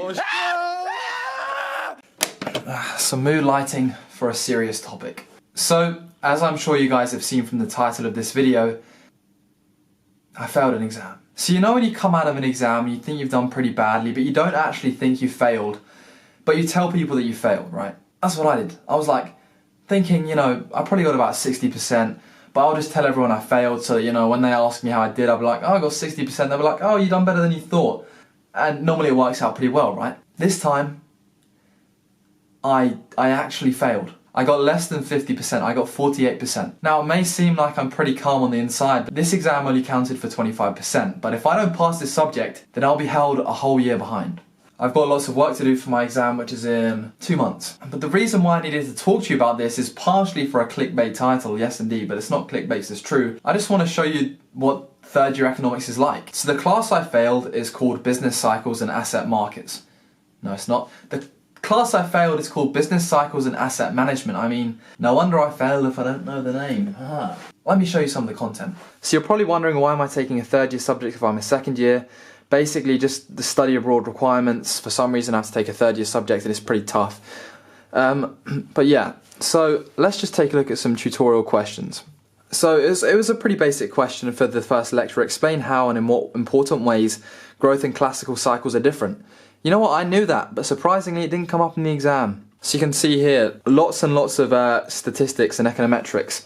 It says, consider the following model. How can you test this hypothesis? And you basically just have to look at the coefficients and see what the hell they're doing, essentially, and if they're greater than 0, if they're 0, and if they're 0, then the term preceding it won't affect the term at the front, and stuff like that. Let's take a look at a sample exam for this business cycles and asset markets. Yeah, so you just had to draw the sunspot model, which is a growth theory model, and you're given questions like this, where it basically says, assume you're an investor, your utility function is this, and basically it looks at the probability of your state 2 consumptions, and it looks at like certainty, equivalence, and the price of assets is pretty self-explanatory. You know, it basically takes us through a simple model of how to price an asset. It looks at the CAPM model, the capital asset pricing model, which is basically what I've been saying. It looks at discount factors. So my financial markets and business cycles courses are very heavily dependent on consumer preferences. Like, it literally analyzes all of that. And don't get me wrong, it is very hard, but it's pretty interesting. Now, I went to every lecture of this subject that I failed, and I actually rewatched every 3-hour lecture and done all the tutes. So how did I fail? And what implications does it have that I failed this exam? Well, the reason why I believe I failed, and a few people failed, mainly because the questions he asked in the exam, it was kind of like this, right? It's because he literally tested 3 concepts out of like hundreds that we probably learn. Okay, maybe like not hundreds, but You know what I mean? So for instance, there was one tutorial, part A of a question, which was worth like 2 marks in the tutorial, came up, that exact thing like came up in the exam and was worth 20 marks or something stupid. It was like, if you didn't know part A of tutorial 3 that was very irrelevant, then you was not going to be able to get the marks on this exam. I'm just sad, I'm just depressed. What does it mean now that I've failed my first ever exam, my first ever economics exam? Basically it means that I am going to have to get at least 52% in my remaining exams to pass it and get the credits. If I don't get the credits, then I just wasted about 6 months of my life, right? It is the worst ever grade I've got at university, but I think legit, one of the most concerning things about failing an exam is when you feel like you're prepared and you've done most things you can, like, and you still fail, you're like, oh god, this is bad. Whereas if you don't do any work and you fail, it's kind of like, oh well, I failed, but I didn't put any work in. You probably want to hear about the beef with my supervisor. Basically, so you have to take 24 credit points at USYD. Economics ones are worth 6 each, so I'm taking 18 economics credit points. And then I need to take 1 maths module here. That's what I needed to take. But it was only worth 3 credit points. And there's only a select few maths modules, first year ones, that are worth 3 credit points. There's nothing else in the whole university that's worth 3. So that meant that I could either do 21 credit points, or I could take another first year maths subject essentially. So what happened was, just so I could complete my enrollment, I enrolled in a random maths course, Applications of Calculus. I then emailed my supervisor and said, can I drop this? And then somehow she was like, I don't know, couldn't give me an answer basically. Basically no one in the department could give me any answers because fuck knows why. And basically what happened was, where the confusion came from was she thought that University of Sydney said I had to do this other random maths course that I randomly enrolled myself in, Applications of Calculus, when they didn't. I did it just so I could complete my enrollment because she was taking so long to respond to my emails. And then she stopped replying to me. So now I'm having to take a random maths course that is really just very time consuming with quizzes and assignments and making me fail other subjects. So, you know, fuck, it's just really annoying. That was like a big, huge tussle which I lost.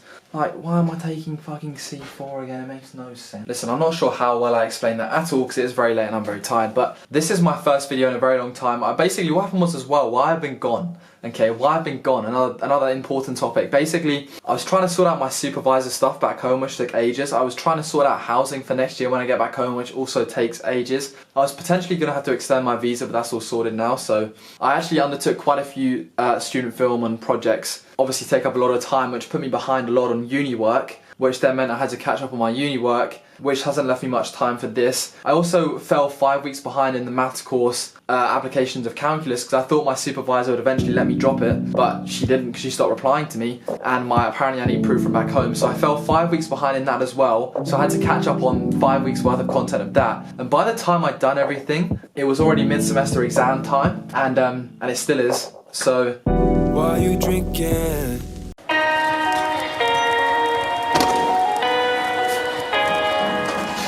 Welcome to 1406. So I never got to give you guys a proper room tour, but essentially, I'm living with 3 boys. This is the kitchen area. Very tidy, pink dressing gown. Whose is that, Lockie?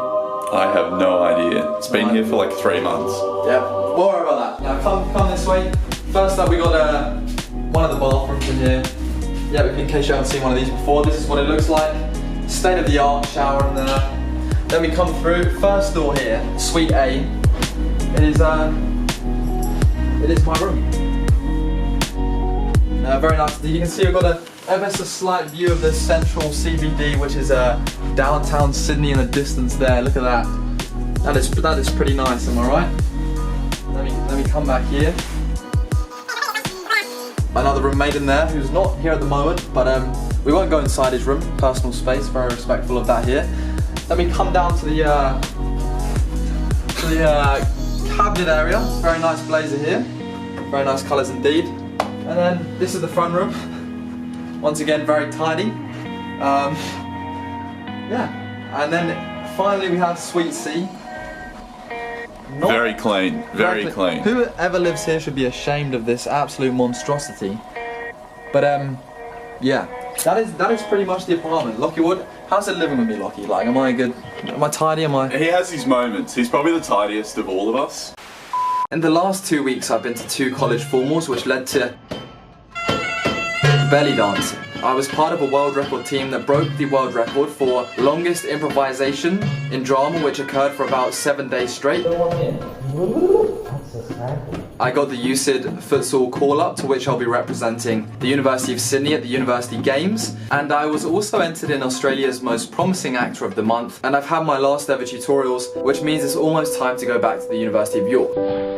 Today I want to talk to you about exams, because right now is peak exam season. I mean, GCSEs are happening, A-levels are commencing soon if not already, UK exams at university are in their peak time, and Australian exams here in Australia obviously will be commencing in about 2-3 weeks. For those of you that don't know, basically my channel started by offering some unconventional advice for exams. Like, I think back in the day I was chatting this, telling people to write on their hands. So then what you can do, you can kind of write a few symbols on each hand, so you probably get like 2 equations. Now I'm above 18 and probably could go to prison for that, so I'm going to say don't do that. Now I'm going to specifically be talking about university exams. If you want a separate GCSE or A-level video, let me know in the comments down below or leave a like on this video. Okay, listen to this. My goodness. So, the idea for this video basically came from last video. There's me, I'm like, oh god, I failed my exam, right? 48%, 50's a pass here in Australia. So I'm like, what the hell went wrong? So, you know, I'd be a good student, and for once, I go to my lecturer's office hours, look at my paper, and I'm there, I'm looking, I'm like, he marked it as wrong, but actually I had the right answer down, so that boosted my grade up by 5%, I got 53%. I actually did pass in the end. You can look, here's proof that my exam got remarked, and that I still done really badly. This is kind of where the inspiration for this video came. So the first piece of advice I'll offer if you're at university exams and you're trying to do really well, this definitely applies for like midterm / semester exams or January exams in the UK and all exams here in Australia, but basically just go and look at your paper after the exam, because quite often, and I know quite a few of my friends do it, they go look at their paper and they ask why they haven't got a mark for this or why they haven't got a mark for that, or, you know, has the lecturer made a mistake, and more often than not, they actually do get more marks. So make sure you always review your paper. Like I wasn't going to review my paper for this. I was like, oh, sack it, I done so bad, who cares, right? But then my friend who always goes to get his paper reviewed said, no, honestly, go have a word with the lecturer and, you know, see what happens. So, you know, I was like, alright mate, yeah, I'll do that mate, I'll do that. So I went and had a chat with my lecturer Stephen, and lo and behold, an extra 5% came out of it. That is 1.25% of my final exam mark that I'd have missed out on if I didn't go to his lecture hour review, whatever, you know what I mean? So it's definitely worth spending that half an hour going, and that's one thing that's taken me a year and a half, basically 2 years to learn. So I thought I'd share that advice with you as well for your exams, and make sure if you go to university and they're important exams, get them checked. And another thing that I've only realised this year, and it kind of builds on for university exam advice, is that it's not like A-levels or GCSEs where there's specific mark schemes for the exams. Basically, if my lecturer wants to talk about donkeys and how they relate to economics the whole of the semester or the whole of the term, then you can bet your money that donkeys are going to be in the exam, right? So what I'm basically saying is, you know how sometimes lecturers have this weird fascination with like one specific concept? You just have to realise that that's almost indefinitely going to be in the exam, because pretty much your lecturer writes the exam paper that you're going to take for university, and each university is different, each year will be different type of thing. What made me realise this is that pretty much I have a few different type of lectures. I have this one right here. Very astute analysis of the regimes that have constituted the international monetary system since before the gold standard up to the 1980s, 1990s. The title reflects the fact that and straight up, you can tell he sounds like a bit of a geezer, right? If he was at home, I'd probably say he supports Millwall. He's your classic, no-nonsense, gives us like a 20-minute break every hour. Bit of an exaggeration, but he's like, I need my coffee. He sticks to the content, he doesn't do any of this fancy business. What a man, great man. Then we have this other guy. So it could just be that the housing sector somehow anticipates what's going to happen with GDP. Rather than being a causal variable. But this is very useful to know because this type of lecturer is the type that you just know they're super smart, almost too smart for their own good. They're too smart to teach, right? because nobody goes to his lectures because he just says too many things. He assumes we know too much, right? And just by the soothing tone of his voice, which puts me to sleep, you can almost indefinitely tell that this guy's going to throw in some quirky random questions in the final exam. In my mid-semester exam with this guy, he's probably the only lecturer I've ever had where he put in a question that was not related to any of the lecture slides, in the sense that you had to do the extra readings to get the answer for the question. I mean, like, who does that? Nobody in the world does these extra readings that the university gives us, right? Put the reading lists in the bin, nobody ever reads them. Like, maybe the first week of term or semester you'll be like, right, I'm going to be proactive this year and I'm going to do the readings. After a week you just stop doing them realistically. The difference between my two lecturers for these subjects is that, right, this guy's going to stick to the exam topics. This guy's going to stick to what he said in the lectures. And then you've got this other guy that is going to include some random wacky question that I'm now going to have to go through like 25 readings on the reading list to get 5 marks. And to be honest, it's just not time efficient, so I'll probably just sack the 5-mark question that will come up as a result of the readings, right? What I'm saying is, identify your type of lecturer. Is he one of the foreign probability or maths teachers that is just very hard to understand? Is he a geezer? Is he the guy that's super smart? Once you know this, and this kind of affects how you revise. Ah, Lockie, come in. Come in and, do you want to give some advice for university exams? Or legit. No, you've got to come now. Just don't, but I was gonna, just play some sex sounds outside your room. Going back to my roots. That's where the channel originated from. Study advice. What do you do to get HDs? Just write my assignments on the last day. Pretty standard. Pretty standard, yeah. Just pretend I know what I'm doing. Say some big words, fair enough. Yeah, do subjects I enjoy. Exercise. Keep hydrated. Wait, for real, actually keep hydrated. Look at this email I wrote, basically.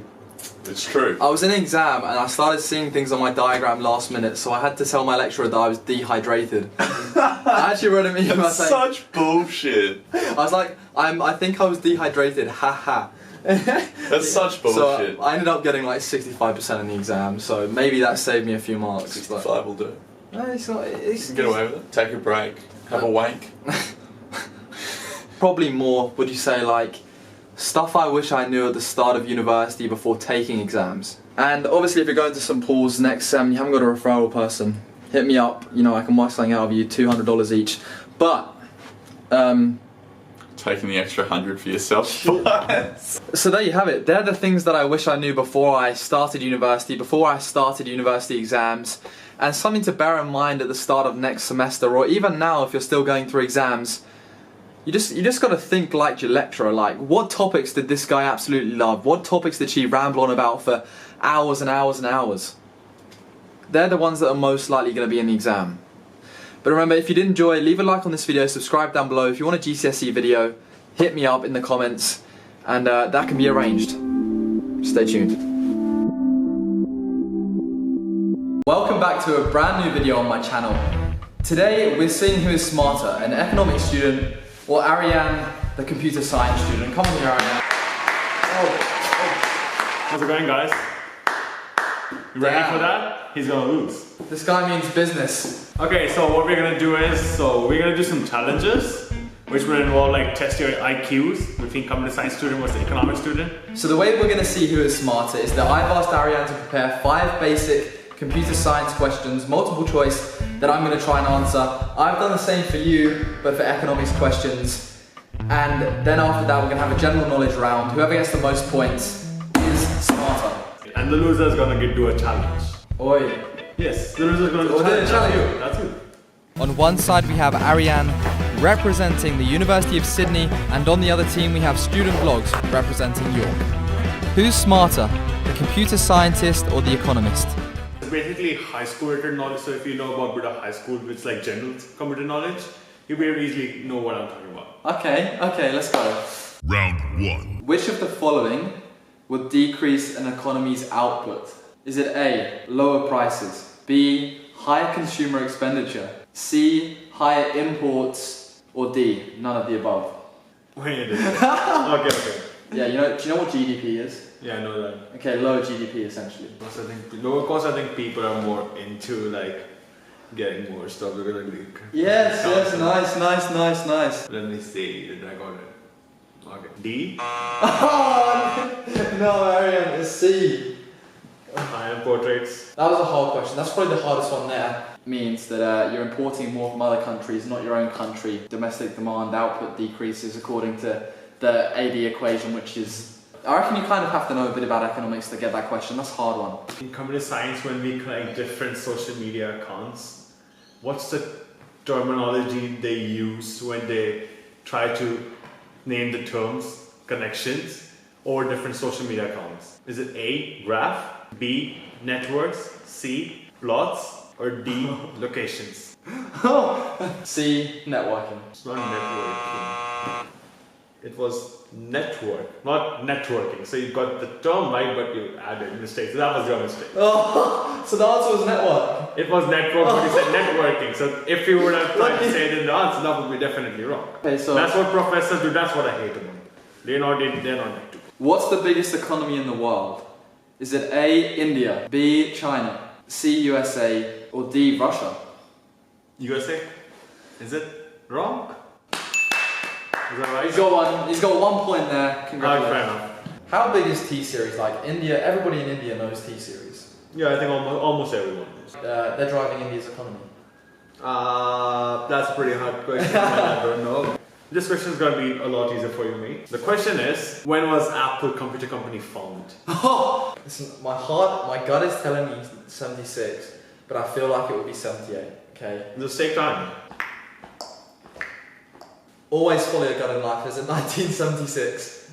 You sure? Yeah. Are you gonna lock it? Lock it. 1 point for Dylan. Yes. There we go. What's the difference between macroeconomics versus microeconomics? Oh gosh. Macro, okay, micro, small, macro, big. That could be one thing. But I thought micro started for the graphs and all this stuff. Graphs, statistics, plots, and all this stuff. Okay, just think about what you just said. Is it? Could you repeat the answer? C? Yes, it is. Okay. 1 point. I thought he was going to say B. Which computer language is suitable for producing AAA games on Android? Well, that was so specific. A was C++, B was C, C was Python, and D was Java. Okay, well, I've heard of Python and I've heard of Java. I feel like Java's script is more for making websites and stuff.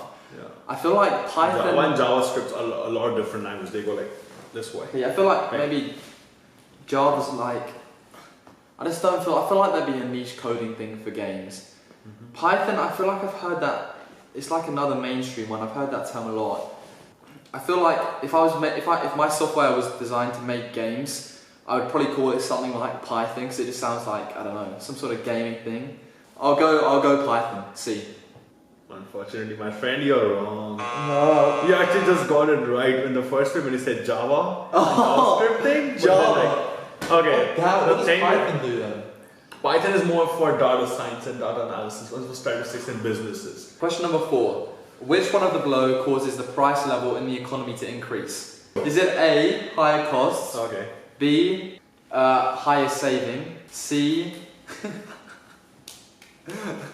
C, lower consumer expenditure? Or D, the closing of several businesses? I'm not sure if it's right or not, but can I say it's gonna be... I'm confused between A or D, to be honest. Because A is like higher business costs, so they increase their own prices because of the business to cover themselves up. And when you close down multiple businesses, they lose some of the connections between their price lines and tags, and I don't know. What's your answer, Arya? Not sure between A or D, to be honest. Inflammation, I'm not sure. Inflammation? Inflammation. Something a bit of biology, to be honest. What does your gut tell you? His gut is confused between A or D. Your gut's confused. What does your heart tell you? What does down there tell you?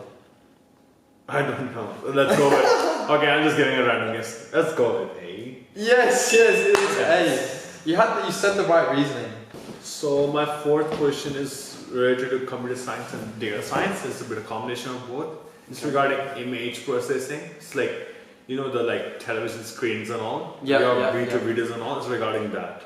Yes, let's get it. Let's go. How many channels does RGB has? A0, B1, C2, D3. Okay. RGB channel. So what does RGB do? So RGB are the name of the colors, red, green and blue. Yeah. And channels, they're channels. So they're like, so when you like fuse them, they produce several colors. So they're like kind of like a channel, to be honest. You're asking me how many channels there are? Yeah. And the number of channels is not the same as the number of colors. What do you reckon? So I have no clue, but I'm gonna go with B, 1. Oh gosh, why are you so...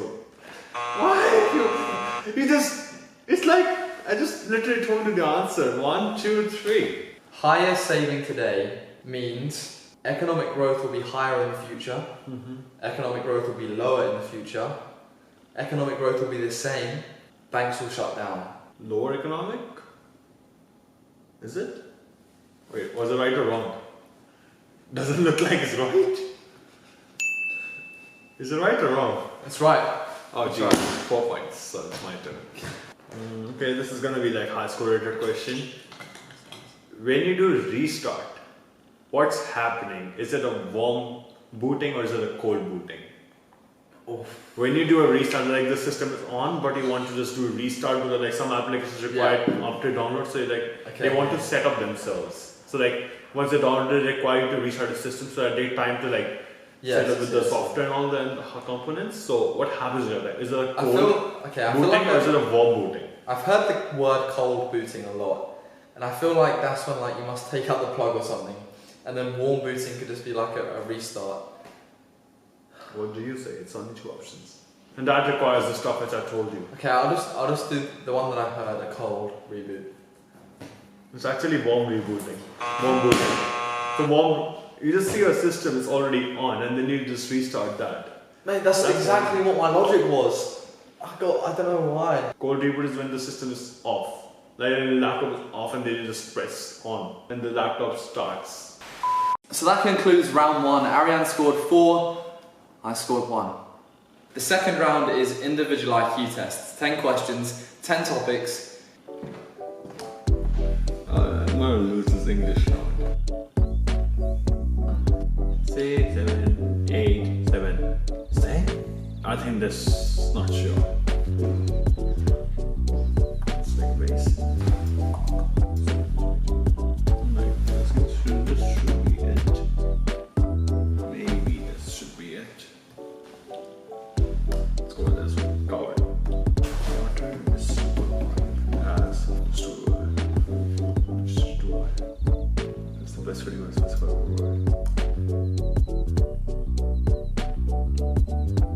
Your male? Of course. That's the most reasonable question of all time. Test results. I don't know. You have an IQ of between 105 and 120. This equals a higher vocational education or university level. Is this the same test? Well, I didn't really see. It's the same, to be honest.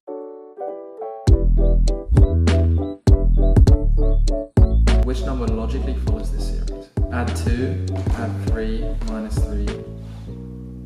But it goes back down 8. Maybe add half. Can I just come back to this at the end? Oh, I'll take an answer. I'll take 19 for now. 19. Which of the following meaning is best written for a specified way? Displeasure is... Do you not feel not much of a difference, to be honest? It's pretty good. We're looking for university. University of Finance. Will I win this round? Will we have to do a final deciding round another day? Oh man, I'm so 125 or more, Ariane. I got 9 out of 10? What the hell? No, hood down, hood down. Yeah, hood down. My guy loves having the hood up. Are you on road back home? Are you a dealer back home in India? Dealer? Yeah. Not to be honest, I'm either. Well, that's been economics student versus computer science student. So Ariane, who's smarter? To be honest, it's actually... Okay, so I won round 1 with 4 points and you got 1 point. In this round, you won with 9 points and then I got 6 points. Yes. And if we sum up, it's actually 10 to both. 10 to both. So actually both are equal, to be honest. Listen, to conclude, I feel like low-key, Ariane, you might be a bit smarter because this is your second language. I did do better on the IQ test, but there was a few English questions in there. It's pretty tight. We're gonna have to settle this another way, so make sure you subscribe down below, hit up Ariane's socials. So I'll just, all the links in the description? Links down below, and catch you again soon. Okay, you ready, Ariane? Oh, you go for it. This video's going viral, bro, I'm telling you now. Sure, let's do it. Wow, you don't believe me, Ariane. Mark my words. 1 million views. Okay. Now, I'll be lucky to get 2K on this. Alright. Okay, yeah. Why did you study computer science, Ariane? I think I wanted to become an AI engineer. Oh, damn. Design Androids, to be honest. Androids? Yeah. Right, you know how many people get triggered when I have an Android instead of an iPhone?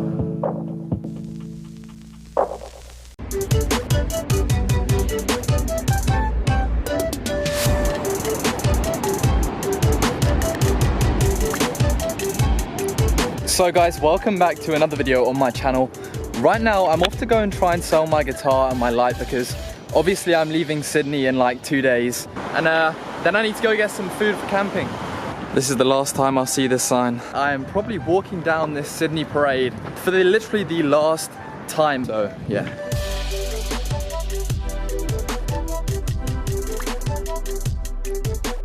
The year studying abroad's gone so quickly. Oh, look at this guy. This is the worst, the most ugliest animal in Sydney. These guys right here. Bin chickens. Let's get this bread. There it is.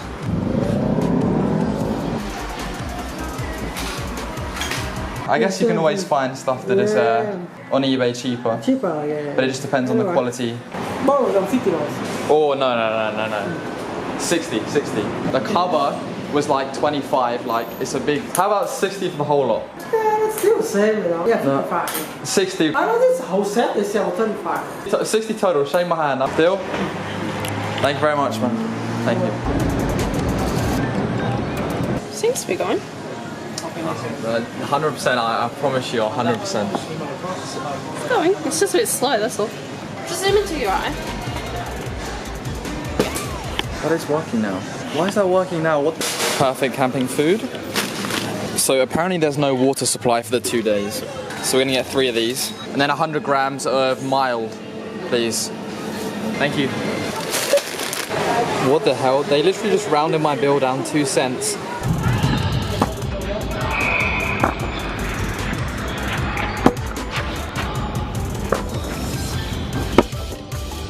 Just out here playing some tennis right now. It's actually results day. Results day's in 3 days. James, you feel you've done better than me in macroeconomics? Yeah, always. The pure confidence. This man.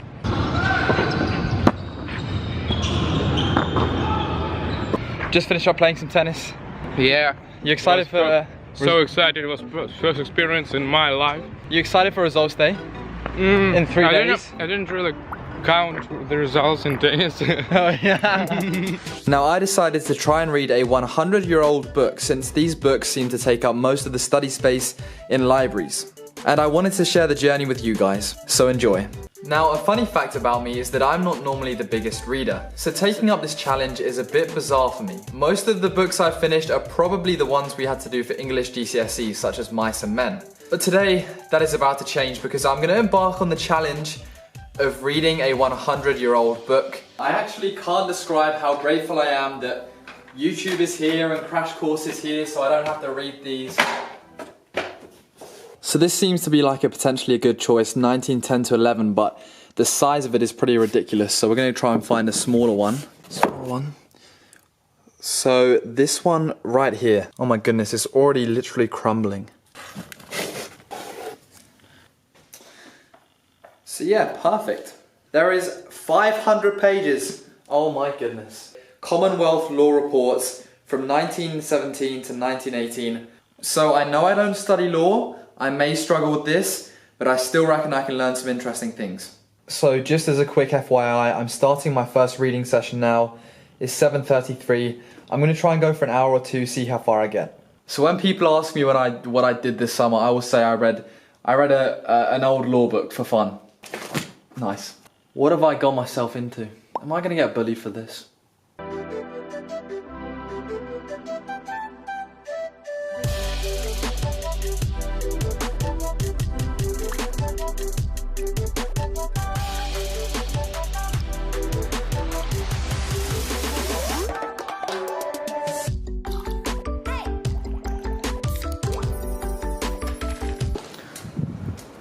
Right, so I just finished up my first case, the first 30 pages, and it took me about an hour, I'd say. Dylan! Hey, Misha, my bro. Going out tonight? No, are you? You are? Where are you going? Let's go somewhere, like the club. To the club. And just like that, I'm going out to the club. But first, let me just say, so I was saying about Mr. Rhodes, he appealed that wartime precaution regulation should apply to a fluctuating advance over $2,000. There was a lot of confusing stuff about retrospect this, retrospect that. I had no clue what was going on. A lot of regulations were mentioned. The High Court gave a preliminary objection, which was that the appeal was incomplete. That then sparked debate about is appeal a right or procedure. But in the end, the case was dismissed as incompetent, and wartime regulation does not apply on overdrafts past $2,000 in 1917. Anyway, I'm going out to the club, so...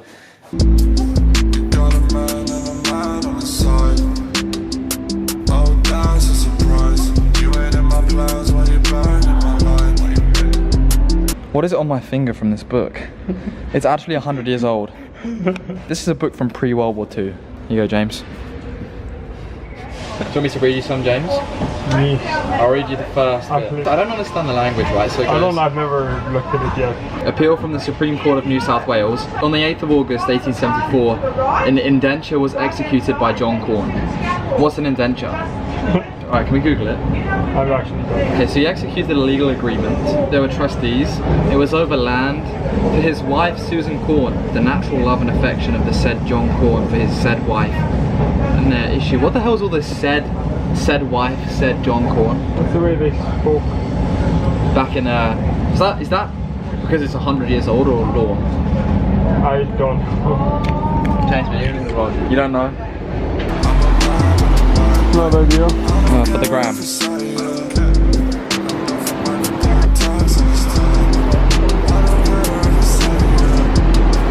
kind of a weird thing to think like, I've got 100 years of heritage in my bag. Like, no one even cares. This book's 100 years old.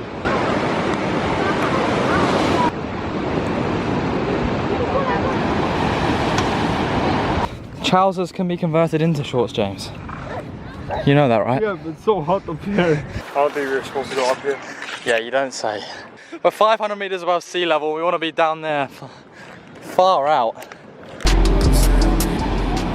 Hey James, do I look ridiculous like this? Yeah. So it's day 3 of reading this book. I must say I did read a lot yesterday.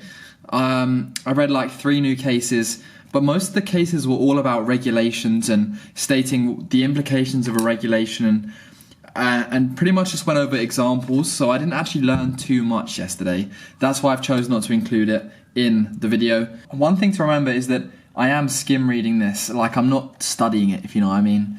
So if I don't understand something, I just move on. Yeah, anyway. So this is essentially what it looks like inside the book. You can see that it basically just goes over cases and cases and cases and cases. And you find that as you get towards the end of the book, the cases become a lot longer. This book is surprisingly written really well. I thought I would struggle to understand it, and there has been a few words in here that I've had no clue what they actually mean. I've had to Google it. But the way it's written in the structure is very easy to follow. It's actually, I mean, I definitely would never read this ever again in my life, but it's actually not a bad book.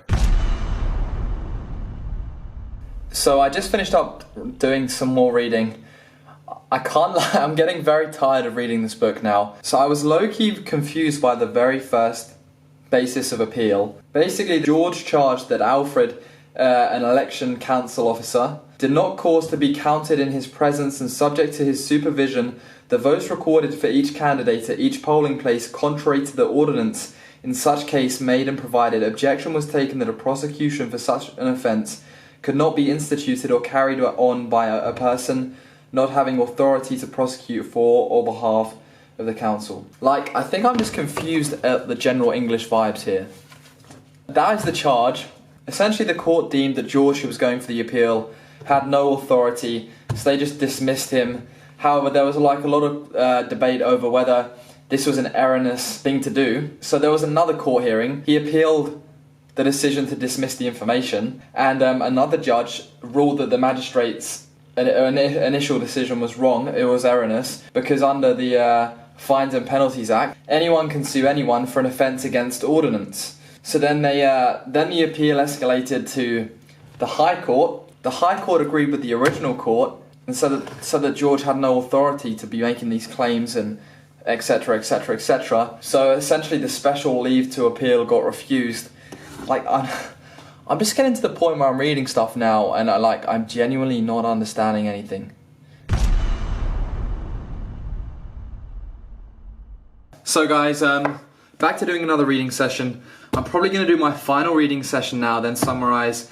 I'm hoping to get to page 160 and then I'll probably call it there. It's not like one continuous story, so I'm finding it hard to get like super like into the story, because I get into it and then it changes to a different case, if you know what I mean.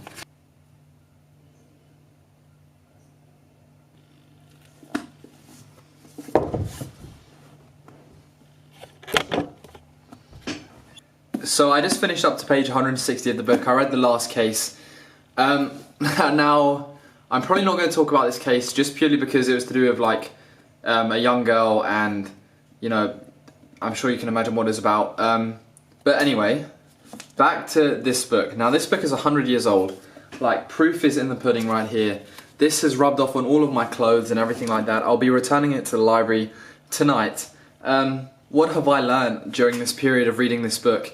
I've learned a bit about law. I've learned stuff like ordinance. Like, to actually read and understand a book like that, it must take ages, purely because like they reference regulations and laws, etc., but you have to know what is entailed in this like regulation. And obviously for me, I don't know, so sometimes it was hard to grasp what was going on. So has this book changed my life? No, sadly not. I feel a bit more educated now. There was I know about ordinance a bit. I understand how carefully worded court cases have to be now. I understand that assumptions are a huge part in the judging of cases. The appeals process seems opinion-based sometimes. Listen, everything is probably very different now to this because it was obviously 100 years old. To be honest, from 150 pages of reading, I feel like my time could have been spent better elsewhere, because a lot of the stuff I didn't understand, probably because I don't study law, and I'm going camping tomorrow for 2 nights and then I fly home. So I essentially don't have time to read the rest of the book. I hope you leave a like on this video because it did take me a very long time to do,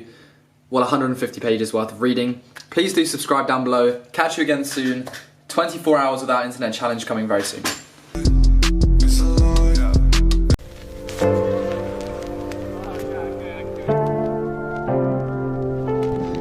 Rowan, do it. You can do it. You can do it. For the vlog, you can make it. You can make it for the vlog. You guys heard of Danny? Oh, Sam for the. Oh! Sam, how you feeling after the jump? A bit wet. Today we're here with the boys. We're doing a coaster walk, right? Jack, say something for the vlog. Nice. Welcome to Sydney. The vlog is literally getting everyone wet today, I swear. Look at these waves.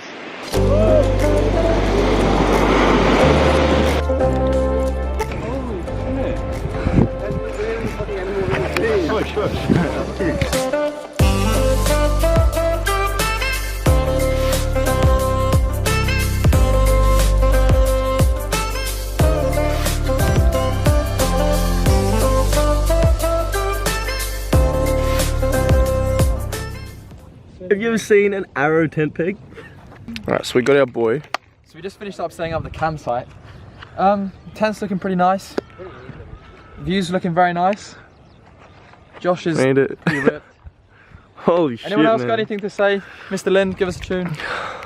Lady, come on down to the riptide. Take it away from the dark side. I wanna be your left hand man. I love you when you're singing that song, and I gotta love my... So what happened here? You walked about 5 kilometers with an open pasta pot. Dropped this, and then it fucking like cracked like a perfect little hole. So I had to carry it around because you know otherwise I don't want to drive. Didn't want to waste pasta. Jack, you said you wanted to shout some people out. Yeah, I'm just putting my tin up here. I just thought I'd give a quick shout out to Christina Applegate. So why is that?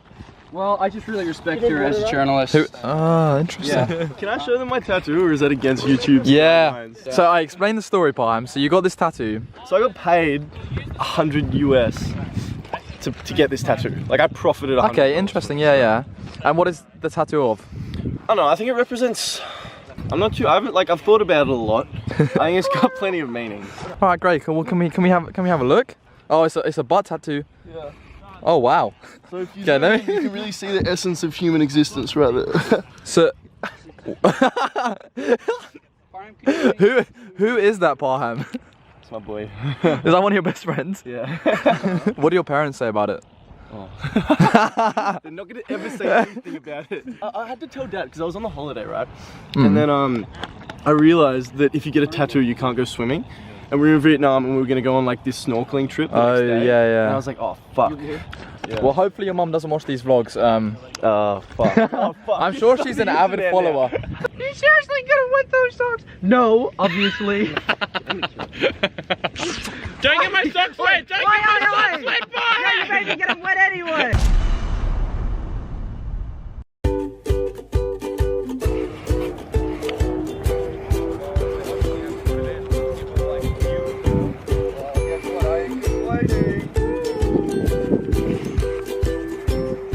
Slept for like 10 hours. Day 2.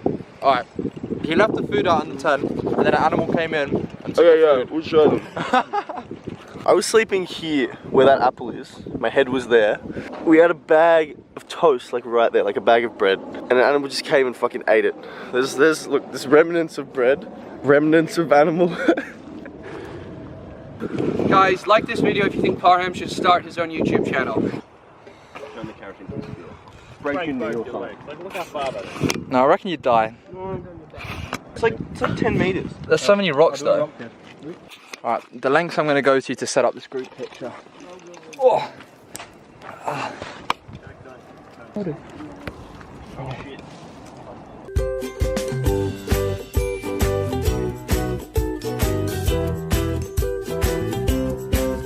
So that was the end of the part 1 of this video. So originally this video was going to be things to do in summer, because sometimes summer holidays can be boring and you don't know what to do, etc.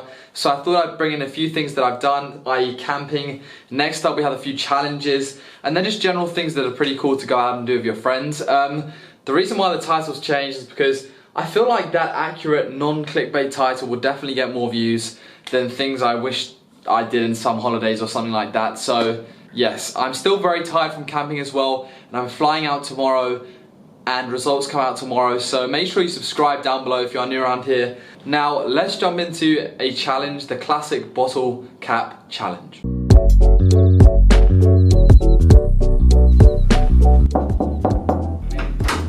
Hey Misha. What's up?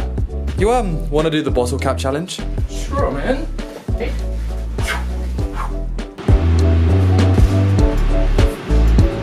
So we thought today we could test whether, you know, your normal person could do the bottle cap challenge. You've seen, you know, Max Holloway, Jason Statham, Conor McGregor do this.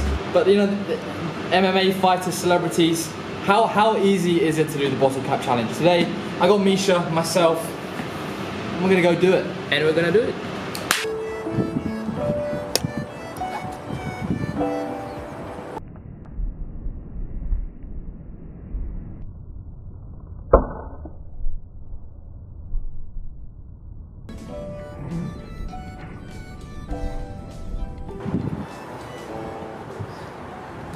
Let's go, that was clean. Let me, no, mind that. So I stand like this, right? Yeah. You just place your left foot like that. Yeah. Turn around first. You exactly should see the aim. Yeah, so. Oh, I see. And straight. Yeah.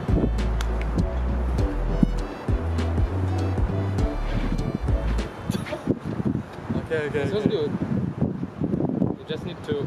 reach it. Stay closer. Closer, closer. Yeah. Yes, my bro. That was so cool.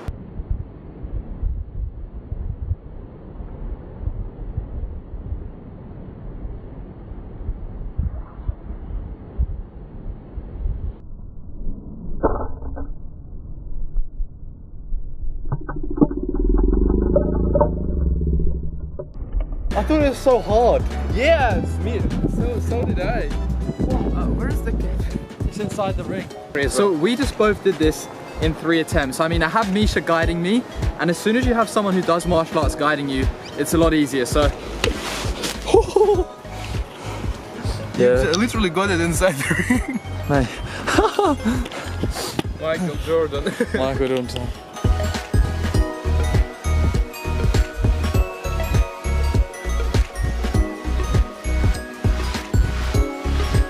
There's lots of other things you can do in summer. You've seen 2 things that I've been doing recently. Obviously, things to do in summer: sport, you know, going out with your friends to the club, etc. There's stuff like that you do. I hope you did enjoy today's video though. Consistency is key. I'm trying to be consistent. It's a funny one because every time I upload, I lose subscribers, then I gain subscribers, then I upload again because I'm so consistent now, and I go back down to the same amount. It's pretty intense, but results day is very soon. I'm also going to be making a life updates video very soon because for those of you that have been following this channel for a while, you know what's going down. I'm moving back to York, the hometown, the OG, you know, where I was born and raised, you know, at university that is, and that's going to be very interesting. So I'm living in a share house, which means there's going to be a bit of a vlog squad going on there. You know, Matt Daniels, you know, they're boys out there. I'm honestly so tired right now. I'm trying to stay up for this flight because I want to sleep on the plane to sync up with the Filipino time zone because I'm going there for 2 weeks before I'm going home. So, but do subscribe down below, and I hope to catch you again very, very soon. It's been your boy as ever.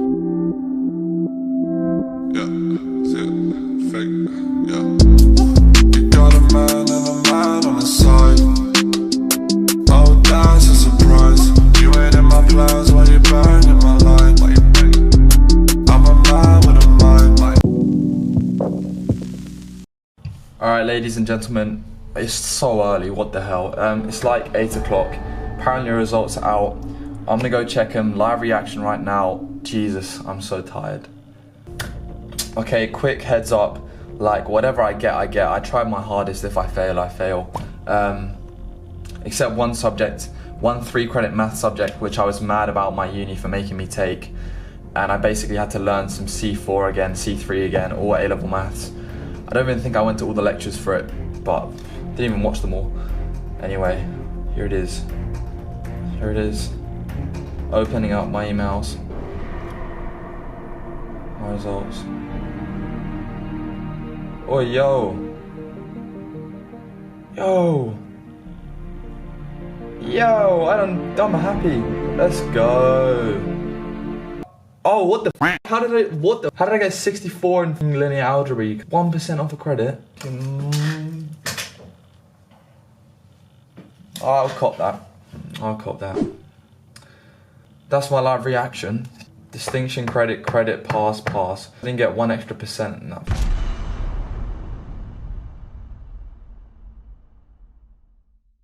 Still somebody. 68 at 65. Divided by 8. Yo, 61.5%. 2-1, baby. 2-1. Alright.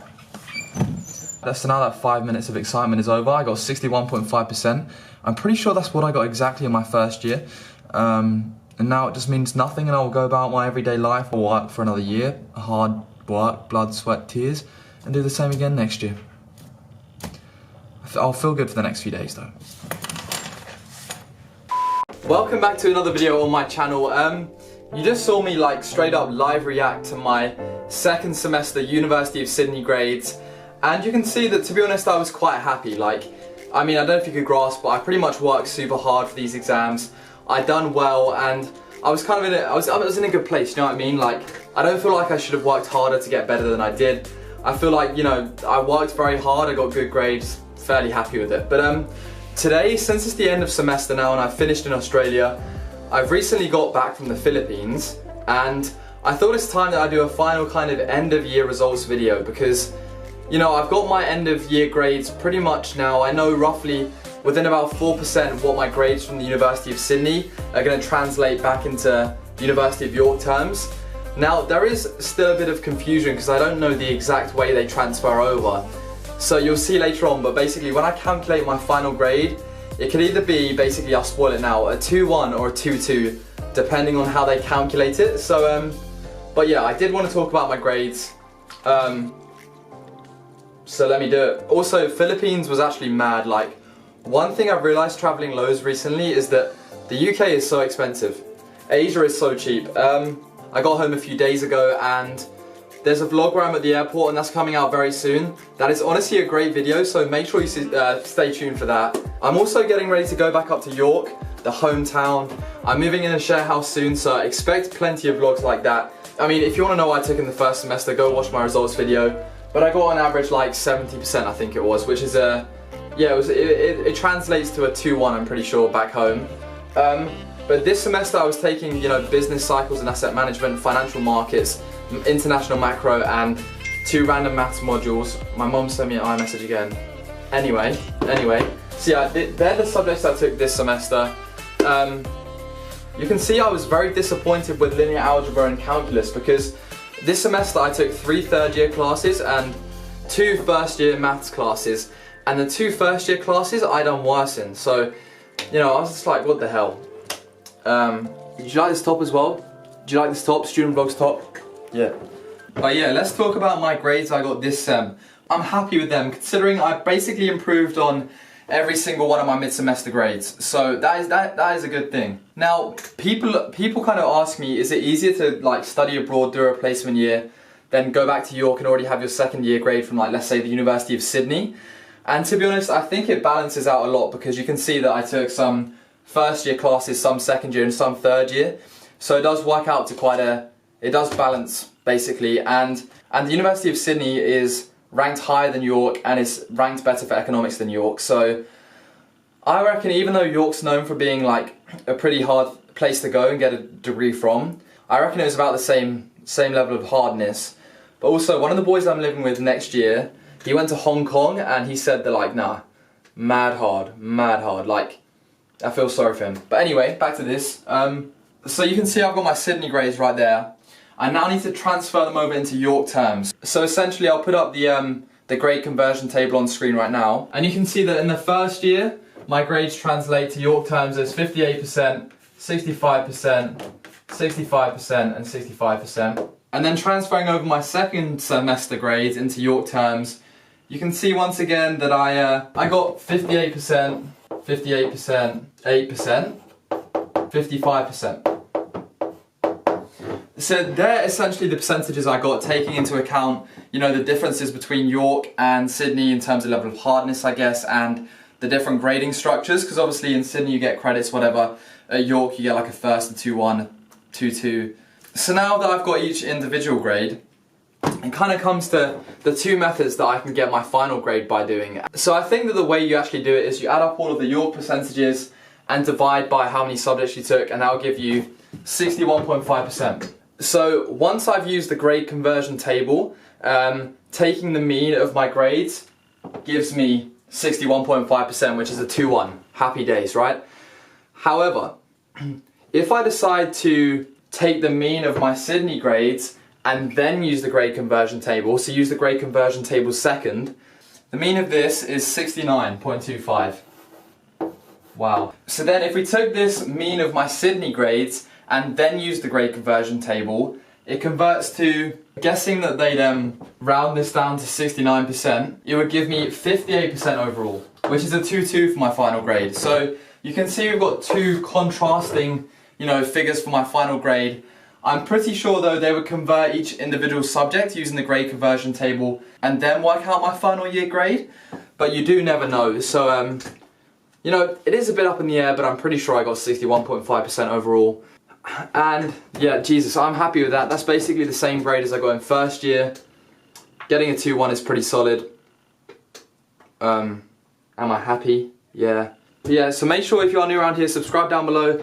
Big things are happening, big things. You don't want to miss the journey at York. Everybody said my York vlogs were so much better because I basically just got carried away in Sydney, you know.